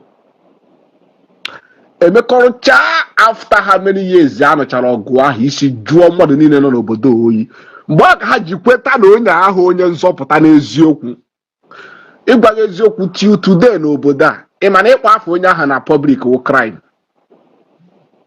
till today n'elu ụwa onwe onye na-aza afọ ahụ ban ga-afọ ahụ n'elu ụwa ime kata anwa apụtara public wee nwoke o si dapụghị n'ọnụ ihe ejeri ya nnukwu serious offense ka ọnwụ n'obodo a ịkpọ afa ya akpụ jọs na-ekpọpụta ofe afa ya dapụrụ gị n'ọnụ o wee wụrụ ka anyị na-ekwu ndị anyị nwewu ndị Igbo ka anyị na-ene onwe anyị ọha ebe onye si na ọbụla ụlọ mkpụpụtasị anyị ana m abịa ka m nwetara ụnụ nke a ka m nwetara ụnụ nke a anyị ekweri ya ozugbo tube ya afa ụfọdụ oge họ ka ife nlacha si amị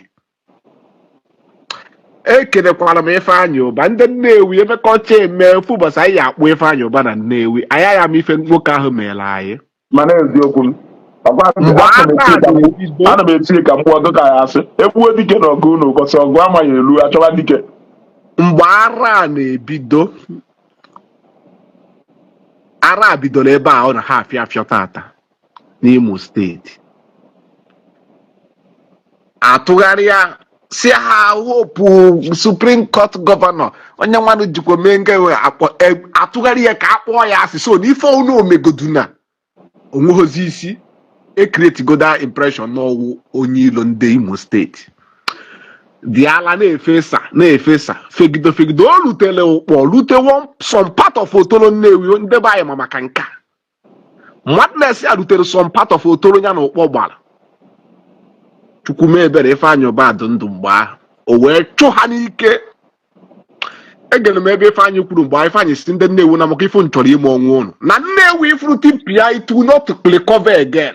We will never recover the glory of Nnewi again had we have allowed these people. Ndị ọsọ afọ m ebe ha na-eme ọgbakọ to build back also is a lie. You can never onye pull up go onye bidoro business somewhere else ebidogo. You can never call him back again. Ndị niile bupụrụ business ha from ebe ahụ ha si n'ebe onye biko ọ na-awachi ha agbago ọsọ onwe ife na-agwazi ha again ka ha natakwa so it will take hundreds of years for you to recover that glory you lost. Chukwumebele Ifeanyị ekwughị ka ife abata ọchụ ha kpọrọ security chụgido esikwa from Otolo ahụ chụgido ha chụpụ ha chụpụ nkwuo ha obere ọkwanye a na anyị na-aṅụ mmiri atọba iko wee ruo tata mana ọ dịgo ka ọ ya adị better late than never. Ọ dịkwa mma otu ndị Igbo si wee teta ụla wee jụwa onwe ha ajụjụ kịta many people because na ife abịa mee jide onye ọrụ na kụchicha onye ọrụ ọnụ ndị furu ife na-emenu ndị okenye furu ife na-emenu chọọ ka ha kwuo ọ bụ ka kụchichara ha ọnụ. This narrative bụ ihe destroy la Igbo. Onwe ife nwanne nwoke meru iji ikwu maka sị ekpuchite ndị Igbo na ịgbasi n'onwe gị n'ilo ka m na-esiwe na-ekpuchite alụ nwanne m na-eme onye Igbo mee ife eje ka anyị ekwu ya ife ndị nọ the thing na these guys took over the social media. They represented Igbo people in general on social media. Ife ọ na-ijere ikwu na sị n'ihi ezobe ndị Igbo ọkwa ka izobe ha ka iji wee ruo tata ka ọnọdụ anyị ji wee dụtọ aya Chukwu na-eme na obidogo ndị ya ekwu okwu ekwuwego people enwewego double thoughts like ife ahụ akwela anyị nkwa si anyị nọ ife a na-abịa imenụ edukwushi nọ ife ndị a na-abịa imenụ maybe from there anyị ya recover tụọ hụ na anyị ya recover n'Igbo mana at least mentality anyị ya echenji tukwu obere mana ọnụ maka mmebi kwefuru ụmụ ebe niile ife a na-eme ndị ebe ahụ ha jọsụ gbaa ọbara ka ike ha ọma nchigatanwuzi back ha mechagodu udo dị n'ogbe ahụ that glory are lost go ndị business niile ahụ emechisigo nwe onye ya echigatakwa azụ again or esuskwa na ndị bịazikwara unu mebezikwe which will take years to build again. Owewuru ife yọrọ ha that first time ife mesia unu ekwekwana ka unu tipie economy unu n'elu ka anyị Igbo do and ka mkwukwe ekwu enwere ihe nna ada agwa ndị mmadụ anyị jere ikwu onye ọ ga-asị gị n'elu ka otu a Baidu otu a Naijiria dọdogo mma onweghị obodo onye isi ojii do mma n'elu ụwa from A to Z onweghị obodo onye ojii na-achị n'elu ụwa dị mma.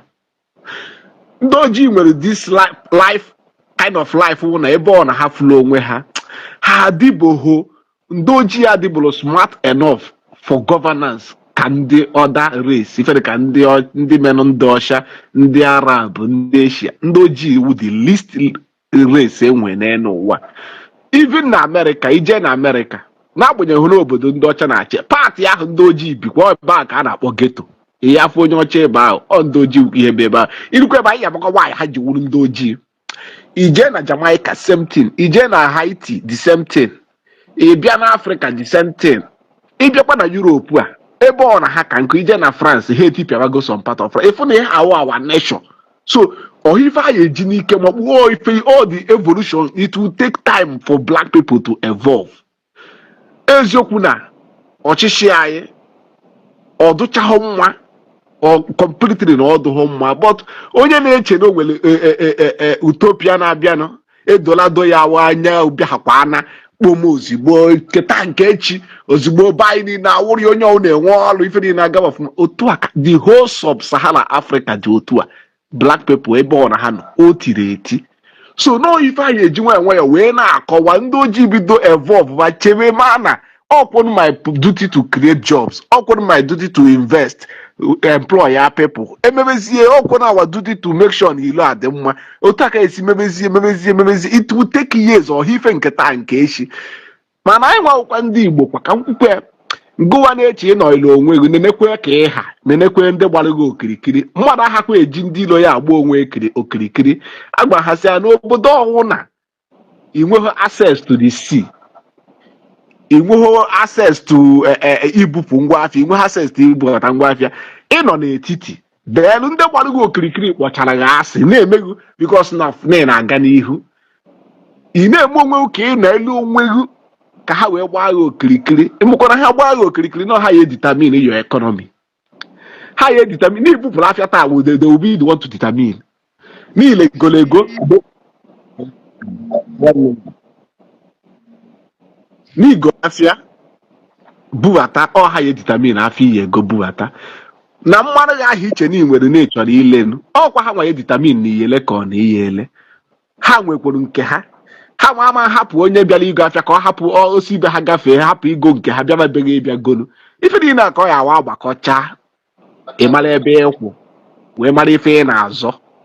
Thank you very much my brother. Oga Joseph o tekwa na ahụ Ezeugo. amagwo nne ka narị awọchi program Ezeugo, we have a lot to do n'ala Igbo. Ezeugo, ala Igbo mebiele due to negative impact of ụmụ Igbo. Ịghọtala? Onye gịnị ala abụọ kwuru okwu bụ o nwere nwe okwu n'Imo steeti awụnwa Igbo awụnwa Mbaise proud one awụnwa IPOB which you know, and then all my duty to stand for Imo State, to defend Mbaise, to defend illegality anywhere in the world. As a global citizen I am, as an activist, it is me.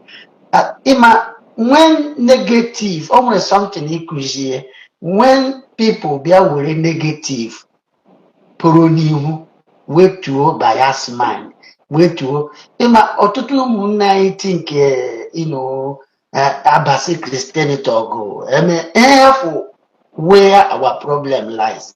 And chess cloud, which you are advocate of that, which I commend you. Thank you so much for all what you are doing. Until you wait to negative thoughts, begin to think positively, and then what is our problem and way out? Our problem is the people in the chair. Chukwuemeka Soludo, as a governor of the Anambra State, always civilized man. Only treated Anambra as somebody who is civilized. Bring that civilization in that areas of in the world, bring it in Anambra, and tell Anambra, I'm a global civilization, one time bank governor, one-time bank governor, a man who is not either America or UK citizen. He had to bring those things from America and UK and bring it down to Anambra. All this nonsense, like all this insecurity, Indian police, why not to build security house and equip it?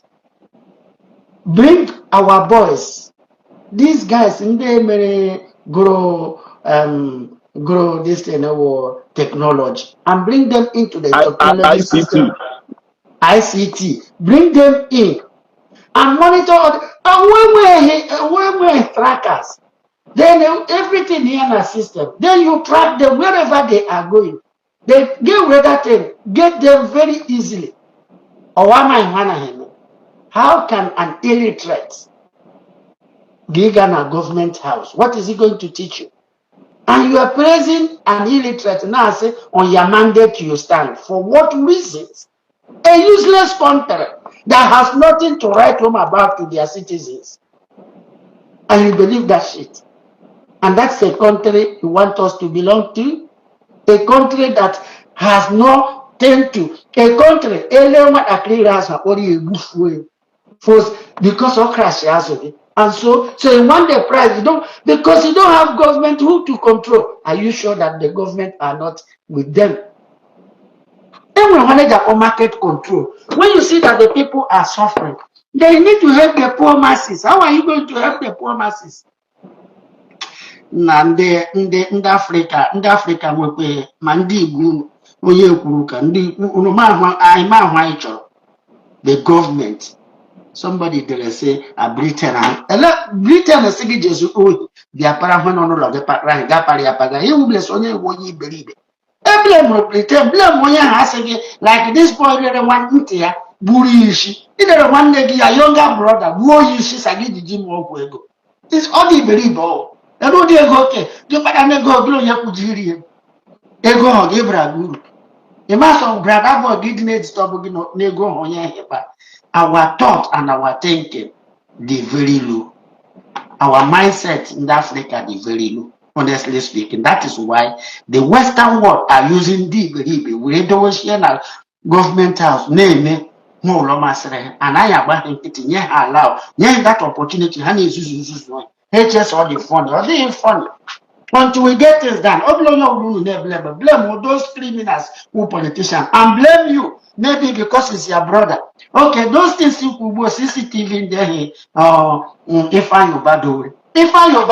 remember when Yoba said, if you want to secure your business, start join politics. Because it is where they make a decision where they can destroy you and bury you and destroy your business. You join your business, at least near the little he can. And anyone has a good governance. You don't just do good governance because it's my brother, it's my sister, it's my mother. Now lie. Good governance is good governance. Okay, no, na UK now. Give you here now, and you are not getting things done. One nabag say, you can't go back. And you can't go back.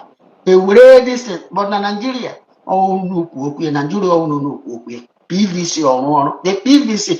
Is it working? It's not working. Look at the type of election in it. Election of acrimony, wickedness, evil. And where opposition give a boogie because the police, the army, the lawyer, everything they corrupt. Nothing is working.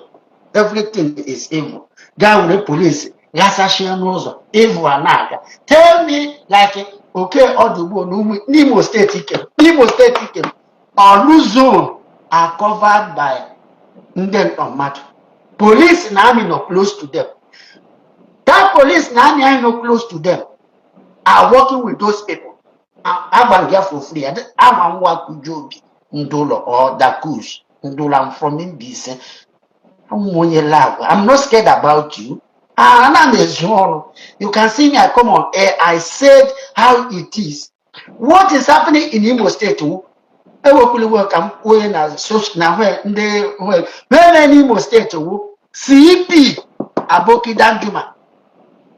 Oh, General Christopher Gwadi Musa and Ola. This is the people who are constantly refuse to do their job, and our land are now born. They will Imo State now on daily basis. They were malicious everywhere. They can't track them. Instead, they are working with them, unaliving our youth on daily basis. And you want me to keep quiet. You want me to shut my mouth. You don't want me to say a word. What can you do? Nothing. Nothing, absolutely nothing. If we don't stand up, if it is me, call my name. Okay, sir. Where's the 1 minute around or up? My brother, thank you so much. We need to stand up and stop all this illegality. The government, everybody criticize, why no democracy? Criticize, give me like a Soludo, do security, and I applaud him. But security, this is Soludo, like a major put eye in them. They tell him, oh, in aggressive, he got but we are saying, and when I call the came like in the code, we say, after you put a quarter, let them follow the due process. Only commit a crime, punish here, and save our land. That's what we are talking about, Okay. right? Thank Yeah, you. that's it. Yeah. Thank Thank you. you, Ezeugo. Thank you very much, sir. Yeah, Thank you thank you, very my much, sir. brother. Yeah, thank you. Okay. So, on a fugona, let us begin to speak up. Imechikwa ọnụ na-edebe ahụ na ọgbasa ahụ ga a na-aganụ. Then you people should run away from this guy a na-akpọ critical thinker. People like him and so many others are the people who are benefiting from this insecurity enwere na southeast. Then gụnwa wu onye chọrọ ka ị pụta ka ị bịa gosi anyị na ụmụaka ụgụrụ. I don't know what you want to benefit from that. There is insecurity everywhere in an Igbo, but on areas, designated areas. For example, even a Nnewi niile, you won't see any part of Nnewi able to go deserted. Whether na Umu Ezeugo, whether na Aka Mmiri, whether na Ọdịda Nnewi, you will not see any part of Nnewi to go designated for ndị ohi a dominate biri ebe a. You will not see it. Mana ihe n'ihi ala enwere iruo n'Imo steeti enwere saịdị ọrụ amamife a na-akpọ ya enwere na-apụtasị na-ekwu maka bọọlụ ịpụta na-akpagharị na taụnụ ka iwe je gosi anyị na onwe ife na-eme. You are welcome, sir. Daalụ Ezeugo. Ezeugo. Yes, sir. Gawa n'iru, sir. Ị na-anụ ihe na-ekwu? Yes, sir. Ana m anụ ife ị na-ekwu. Okay, daalụ my brother, it's been a while. Ọ dịkwa n'ahụ. My name is Amadi Kobak. I'm calling from Nova Scotia, Canada. Thank you for having me, Ezeugo. Daalụ, sir. Yes, your discussion today, every one of us affect. That is why in Jessica, let me chip in one or two things because na ikeba agunam. Because to condition by now, the next 10 years whether I'll come back home. Because now it's not making any sense anymore. Yeah, it's not making any sense. Because when you come back home and you lose your precious life, it doesn't worth it. I will blame our leaders like our brother Kubu before. Then I disagree a little bit with our brother Nekun and this Soji Amahi. We black people, we are fantastic and we're intelligent and I am a lot of things. The only problem I am with is that now, a leadership error. The people who are leading us are the nuisance I am in our place because now any more chichen got you want chichen give Ezeugo chichen got you want chichen. Yes. So dying were a nuisance, the buffons, what I call them, they are morons. How what to do? They don't know what to do seriously because now our governor na Chikwana Anambra State. In anyị fụ na family ya ụmụ ya anọghị be anyị, so ọ gaghị enwe much interest by no matter what he's doing, he will do just very little. Afụbeghị m onye ji obi love big heart wee na-achị our place enwebere anyị afụbere, we haven't seen that. And sometimes I call it na our leaders nwere mental issue because na onye nọ na-achị ọchịchị enweghị good hospital, enweghị good road, enweghị good electricity, enweghị mmiri. I wonder what you are doing. Enweghị security, don't have security. I wonder what you are doing. I wonder what is leadership. I wonder amaghị m ihe na-eme as a person. Otu a all these governors nọ now, nke ọbụla ya ahụ obodo oyibo ka ha ga-aga. Is it not a shameful thing, my brother, that you are sick, you cannot You cannot go to hospital in your place and treat yourself. Some of them are one obodo oyibo like onyeisi ala nwụrụ ex-president ebunata gị is a very disheartening thing or a very shameful thing. Ama m ife na na-emekwa our leaders. Anyị enweghị leaders. We don't have people ruling us. Anyị nwere, so because ị na-enye anyị for that na this is a very little issue we have been saying. Information technology. We can tackle this issue. These people na-eme calls every day. These people were people na-esiri ha nne. These people were people ha na-eme associate with. These people were discussions. They have discussions on phone and internet before they even carry out some operations. What information technology can sort out easily. And I pick in Hakoko, they get them because Christ said he will live by sword, die by sword. They don't need even to make noise while picking them up. I need to make noise. At the time, era honey up, a wipe wire out. Then the good people have to leave. We live our life freely without the fear of water or anything the vulnerable people in the society. And when people in a like this, people in a critical thinker, you are talking nonsense before that name a problem until you see Banyania. With a big problem, we have a situation back home. People are dying on daily basis. And then achieve a solution. What can we do to stop this? Ndị na-egbukwanụ mmadụ ihe awụ ndị na-agbabu ọkada before, ndị na keke, ndị useless people na-enwe asịghị m na onye na-agba ọkada ahụhụ mmadụ. Onye ọrụ ọbụla nwere pride. There is pride in dignity in our professions. But na-ekwu na majority of the people na-eme ihe ahụ ndị nweburu aka ọrụ before, then hapụzi aka ọrụ ahụ ha na-arụ before, then buying to make it quicker.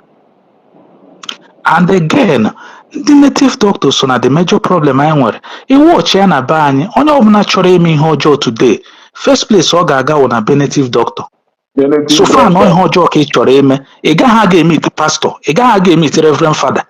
Onye ị ga-eje meet ewu native doctor, which is one of the foundation of the problem. That is why onye ọbụla na-ekwu sị ụka na onye ahụ nwere problem. There is a problem with him. He has a very big problem. Or native doctor ga-anọ mmadụ ewerezi isi mmadụ ibia na-agwọ ọgwụ. This is not what we want. Or native doctor nke ga-anọ nụ o mere gị odeshi ahụ ị ga-eme ị ga-eji kidnap ụmụnne gị agba gị egbe mgba gị atọ gị. So we don't need these native doctors. We need more pastors. I don't have problem with pastors. Though I some of the ones who are misleading our people, which their damage is not as big as what the native doctors are doing in our society. The impact the native doctor create in the society, the too much. Native doctor one or two things to move on with their evil. And somebody up and ask him that they are not the problem. They are the problem. Native doctor but they know they won't come out and tell you. So security for onye our government is not doing well enough. Time shall come ndị niile na support ihe ọjọọ. They will emecha regret because our land is boiling. A na-egbu mmadụ ka onye ga-anọ n'ụwa support si na iwepụ ndụ mmadụ wee ezigbo ihe. Onye na-enwere ihe o mee gị, he's working hard trying to survive. Nke nwazi nwere aka na-abụ n'ụkwụ na-abụ ga-eje chọọ ihe ị na-arụ, ị chọwazi onye ị ga-egbu narezie ya ego nke ọ rụtara arụta. Where does that functions? Ebe ka ụdị ihe a na-work? Ana Igbo pere mpe is very small thing. Enugu, Anambra, Imo, Abia, Ebonyi. This is a small piece of land that these people need within these places. So why can't you track them and fish them out and do away with them? People are not safe anymore in our place. So all the terrible, my brother, is so terrible. When you look at the whole thing, what to do? I don't know how to talk about it. I don't know where to start because every day you keep hearing the bad news. You're gonna know the worst. ịnụcha nke echekwa ịnụ ọzọ, nwanne echi nụkwa ọzọ, nwanne echi nụ ọzọ. Ihe niile na-eme ihe awụ within us. The information technology, that is what they need to use to work. Attract all these people. Ha ncha nwechara phone calls, they have phones, they have numbers. Ha na-apụtachakwa na social media na-anụkwa what we are saying. True. So these are very easy things. Like we are saying, use information technology. Ha enwe problem immediately. Ọkwa ị nọrọ ebe ọbụla ị na-abịa pik ego ozugbo, ị na-ajụ ka ihe mere. Information gị, communication gị niile eji ya. Ọ ka esi arụ ọrụ ebe ahụ, not mainly eji egbe na-afire everywhere. By the time you know it, a clear this whole generation na-eme ihe a. Ọ bụrụzie ndị ọma ka anyị na ha ga-anọ, then enwe peace in our place. Ndị niile a na-support kwa ihe a na social media, we are keeping it for them. Ha che no tomorrow it will be easy for them to come back when there's peace. You can't come back because you're part of the problem. And when peace, you people are in trouble because you cannot come back. Because one was surrounding benefit from the mess back home. And the organ had very fight will be good. Because my brothers Noga are very hard. It won't be very hard. Because now onye ọbụla aghọtago nke wụ eziokwu. That's the most important thing now. Every Igbo man, every Igbo woman have known the truth. Na enweghị onye Fulani na-eme anyị anything. Ihe niile na-eme onye Igbo si Igbo n'ahụ. We are doing ourselves. And nobody is doing anything to us. Anyị nwa na-egbu onwe anyị. Anyị na-eri anụ onwe anyị. Anyị na-eme everything to ourselves. So I'm happy that people are realizing now that na anyị na-eme onwe anyị. And when more and more people are recognizing this, then ndị ihe ọjọọ anọ efo that na had very little, and na aga na-agba ha ama mgbe na-adịghị anya ofu na ofu. They will all go down and nwere nke ga-survive. Ekwefuru ihe ọjọọ, it doesn't last that way. Evil doesn't last that way. It will be better, and I believe it will be better. Our place will be fine. I'm happy that people are speaking up, because now you can't kill you can't do that. Our people are speaking up, and by the grace of God, things will come better. These people onward, because na ka na-ekwukwu ya na ka ọ na-afụkwa ụfọdụ some of them, it pains them, it breaks their heart na na-ekwu something like this. Na-ekwu something like this ihe ejelu ndị be anyị aka. Amụmụ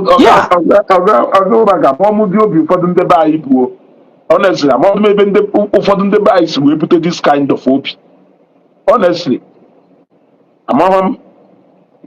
The thing is that na ịmana ndị Igbo, our people, enwere some I don't know how to put it, because ọ na-ewe m iwe si na some of our people amachaghị ihe. It pains me a lot because ama m na ndị Igbo nke mma ma ihe, people like you and so many other people. So ọ na-ewe m iwe ikwu that na ndị Igbo ụfọdụ amaghị ihe, because na this is something ịma na okwu asị a na-agwa gị every day, you believe in lies. Mmadụ pụta nwanne gbuo nwanne ibie, asị gị na ọ ndị Fulani gburu nwanne gị. When ị nwere every evidence, every proof na ndị a na-asụ Igbo, ndị a nọ n'ime ọhịa Igbo, ndị a nọ n'ime ọhịa anya our bushes, ihe ụmụ nwanne gị agbata obi even ịbata esuo gị imi abịa kpụrụ gị gbufuo for nothing. Isi na onye Fulani makwa how many miles onye Fulani nọ away from us. Ebee ka ha nọ ihe ọ dị? Ibe dị ekwu na ndị Fulani ya ụgwọ ya wee nwee such incident, ndị polisi respond ọgbawuo mmadụ, asị na ndị be anyị ka ha na-agbawu.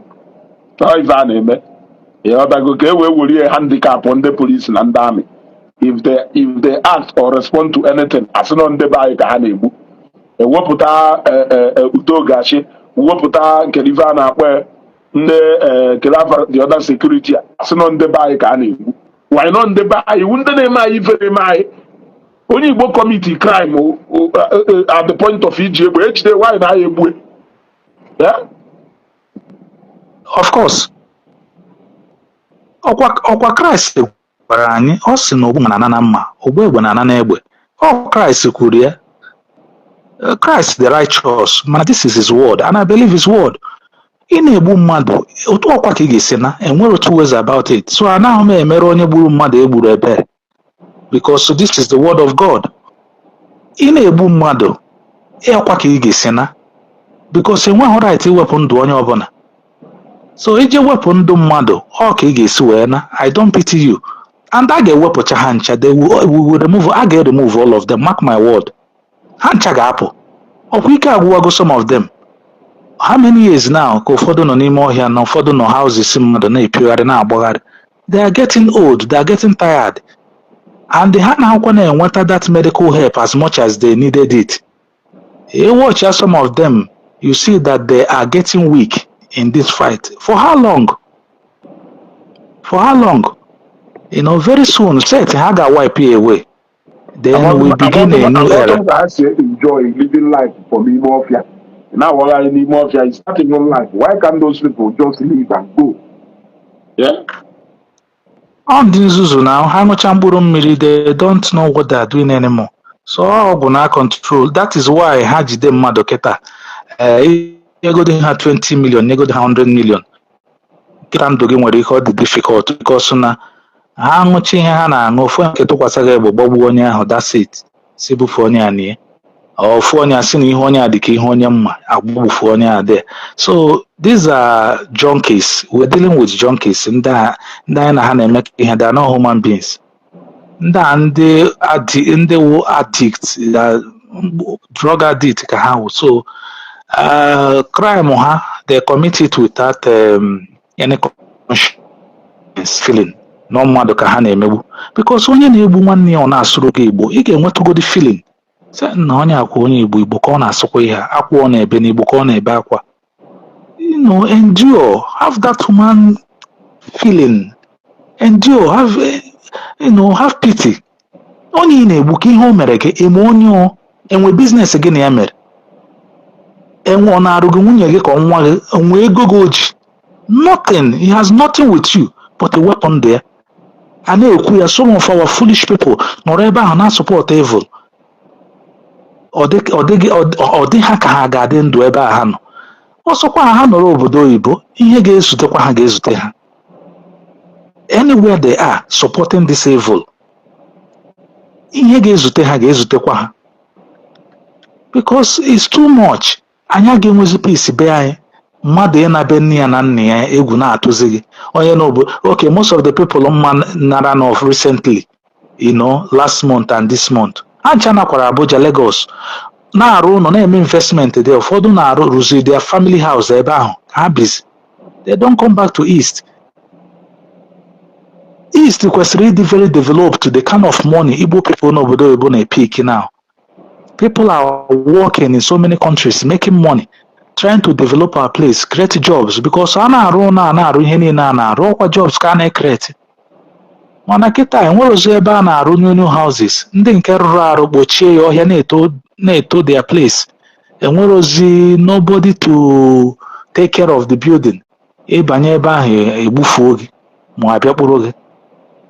Investment back home ọ dịzie ka waste. People agbachizie nkịtị fold aka. Ịmakwa always look at this problem. Ịmakwa how far Igbo anyị ji aka anyị arụcha ụlọ na village anyị na-ata anyị road. Is it not true? Anyị rụcha ụlọ we tie our road. Ịmakwa ka be anyị kara ịdị for the past 6 years or 7 years nsogbu abịa. Mana people have left everything. No investment, economy nwụọ because of insecurity. People now rejoice over it. Apụtakwa na internet, people are kind of nonsense regarding what is happening. No Fulani. All of them. Ihe ga-ezute ha because na ihe ga-ezute ha and they will end up somewhere they won't like. Peace ga-adịrịrị be anyị. Peace must reign because na enweghị mgbe eji compare oji na ọcha. Ịghọtara? Peace ga-ere nọrịrị, anyị ga-enweta peace. Ndị isi ojii mụ ihe, the only problem enwere with our people is bad leadership, because na ndị na-elide anyị wụ ndị na-enweghị ọgụgụ isi, so that is the problem anyị nwere. Otherwise na anyị na-apụ jee obodo ndị ọcha mee ọfụma, mee karịa ndị be ha sefụ ndị ọcha. You know, so why not to Nabai? It's because Nigeria the good people chance to lead. Good people but also from politics because politics buying the dirty, all do or die. So ezigbo mmadụ chọrọ ịbanye di ya nwee fear ịtụfu ndụ ya, so he can't go in. That is the problem e nwere. So ndị ọjọọ na-abazi di ya na-eteke advantage emebisi be anyị ọ dịka ndị isi ojii amaghị ihe. Black people the wise, we are wise. I the wise and I the courageous in many things a na-eme. You know, so this is ihe m si ka m chipụ in. Onye na-ekwu na ndị isi ojii amaghị ihe, no, we are very wise. No, ndị na-achị anyị wụ the problem. Anyị nwere buffons as leaders, morons na-amahụ nke a na-akọ. You know, Ezeugo my brother, jisi ike n'ihe na-eme. God will bless you and a ga-eweta peace. Mgbe enweta peace, unu ga-awụ the ambassadors of peace a na-ekwu. You know, yeah, our place will become good. I believe. I'm optimistic. God bless you, my brother. Oh, thank you for having me. Thank you, sir. Okay, I think we'll have one more person, then we will close for today. Let's see if we can have one more person in here. Very soon. And we have a Twitter account, but none of you may follow that Twitter account. I think from next two programs, I will be live both on Facebook and on Twitter. I will be live both on Facebook and Twitter. This is Empire. I'm bringing you in.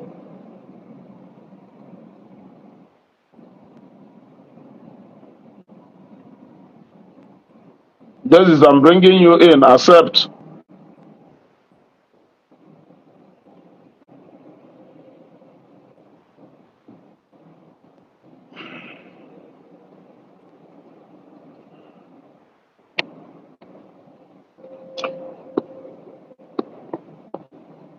This is. I send the area request again or they comment.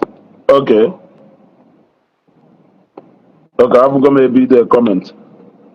Can see about man and I bring you in. Join the movement. Carry breath ya n'Igbo. Hapụrụ ndị fugitive gbafusigo n'obodo oyibo. Nọ from there na-achọ ka ha mebie ebe anyị. Isi nnọọ ya dụrụ ha mma. Ya dịnatara ha mma n'ụwa.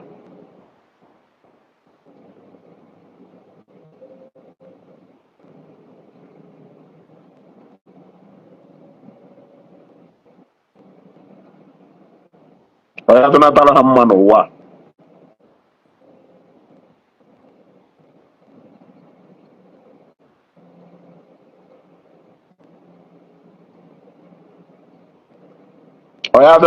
This is you are not accepting the request. Okay. Ngwanụ ndị ọzọ niile chọrọ ijoin anyị ma truth ma to biko join all the next broadcast. I will be running a similar broadcast in the evening. I've gone 56 minutes late for my appointment. Okay. Thank you very much. I'll see you people next time.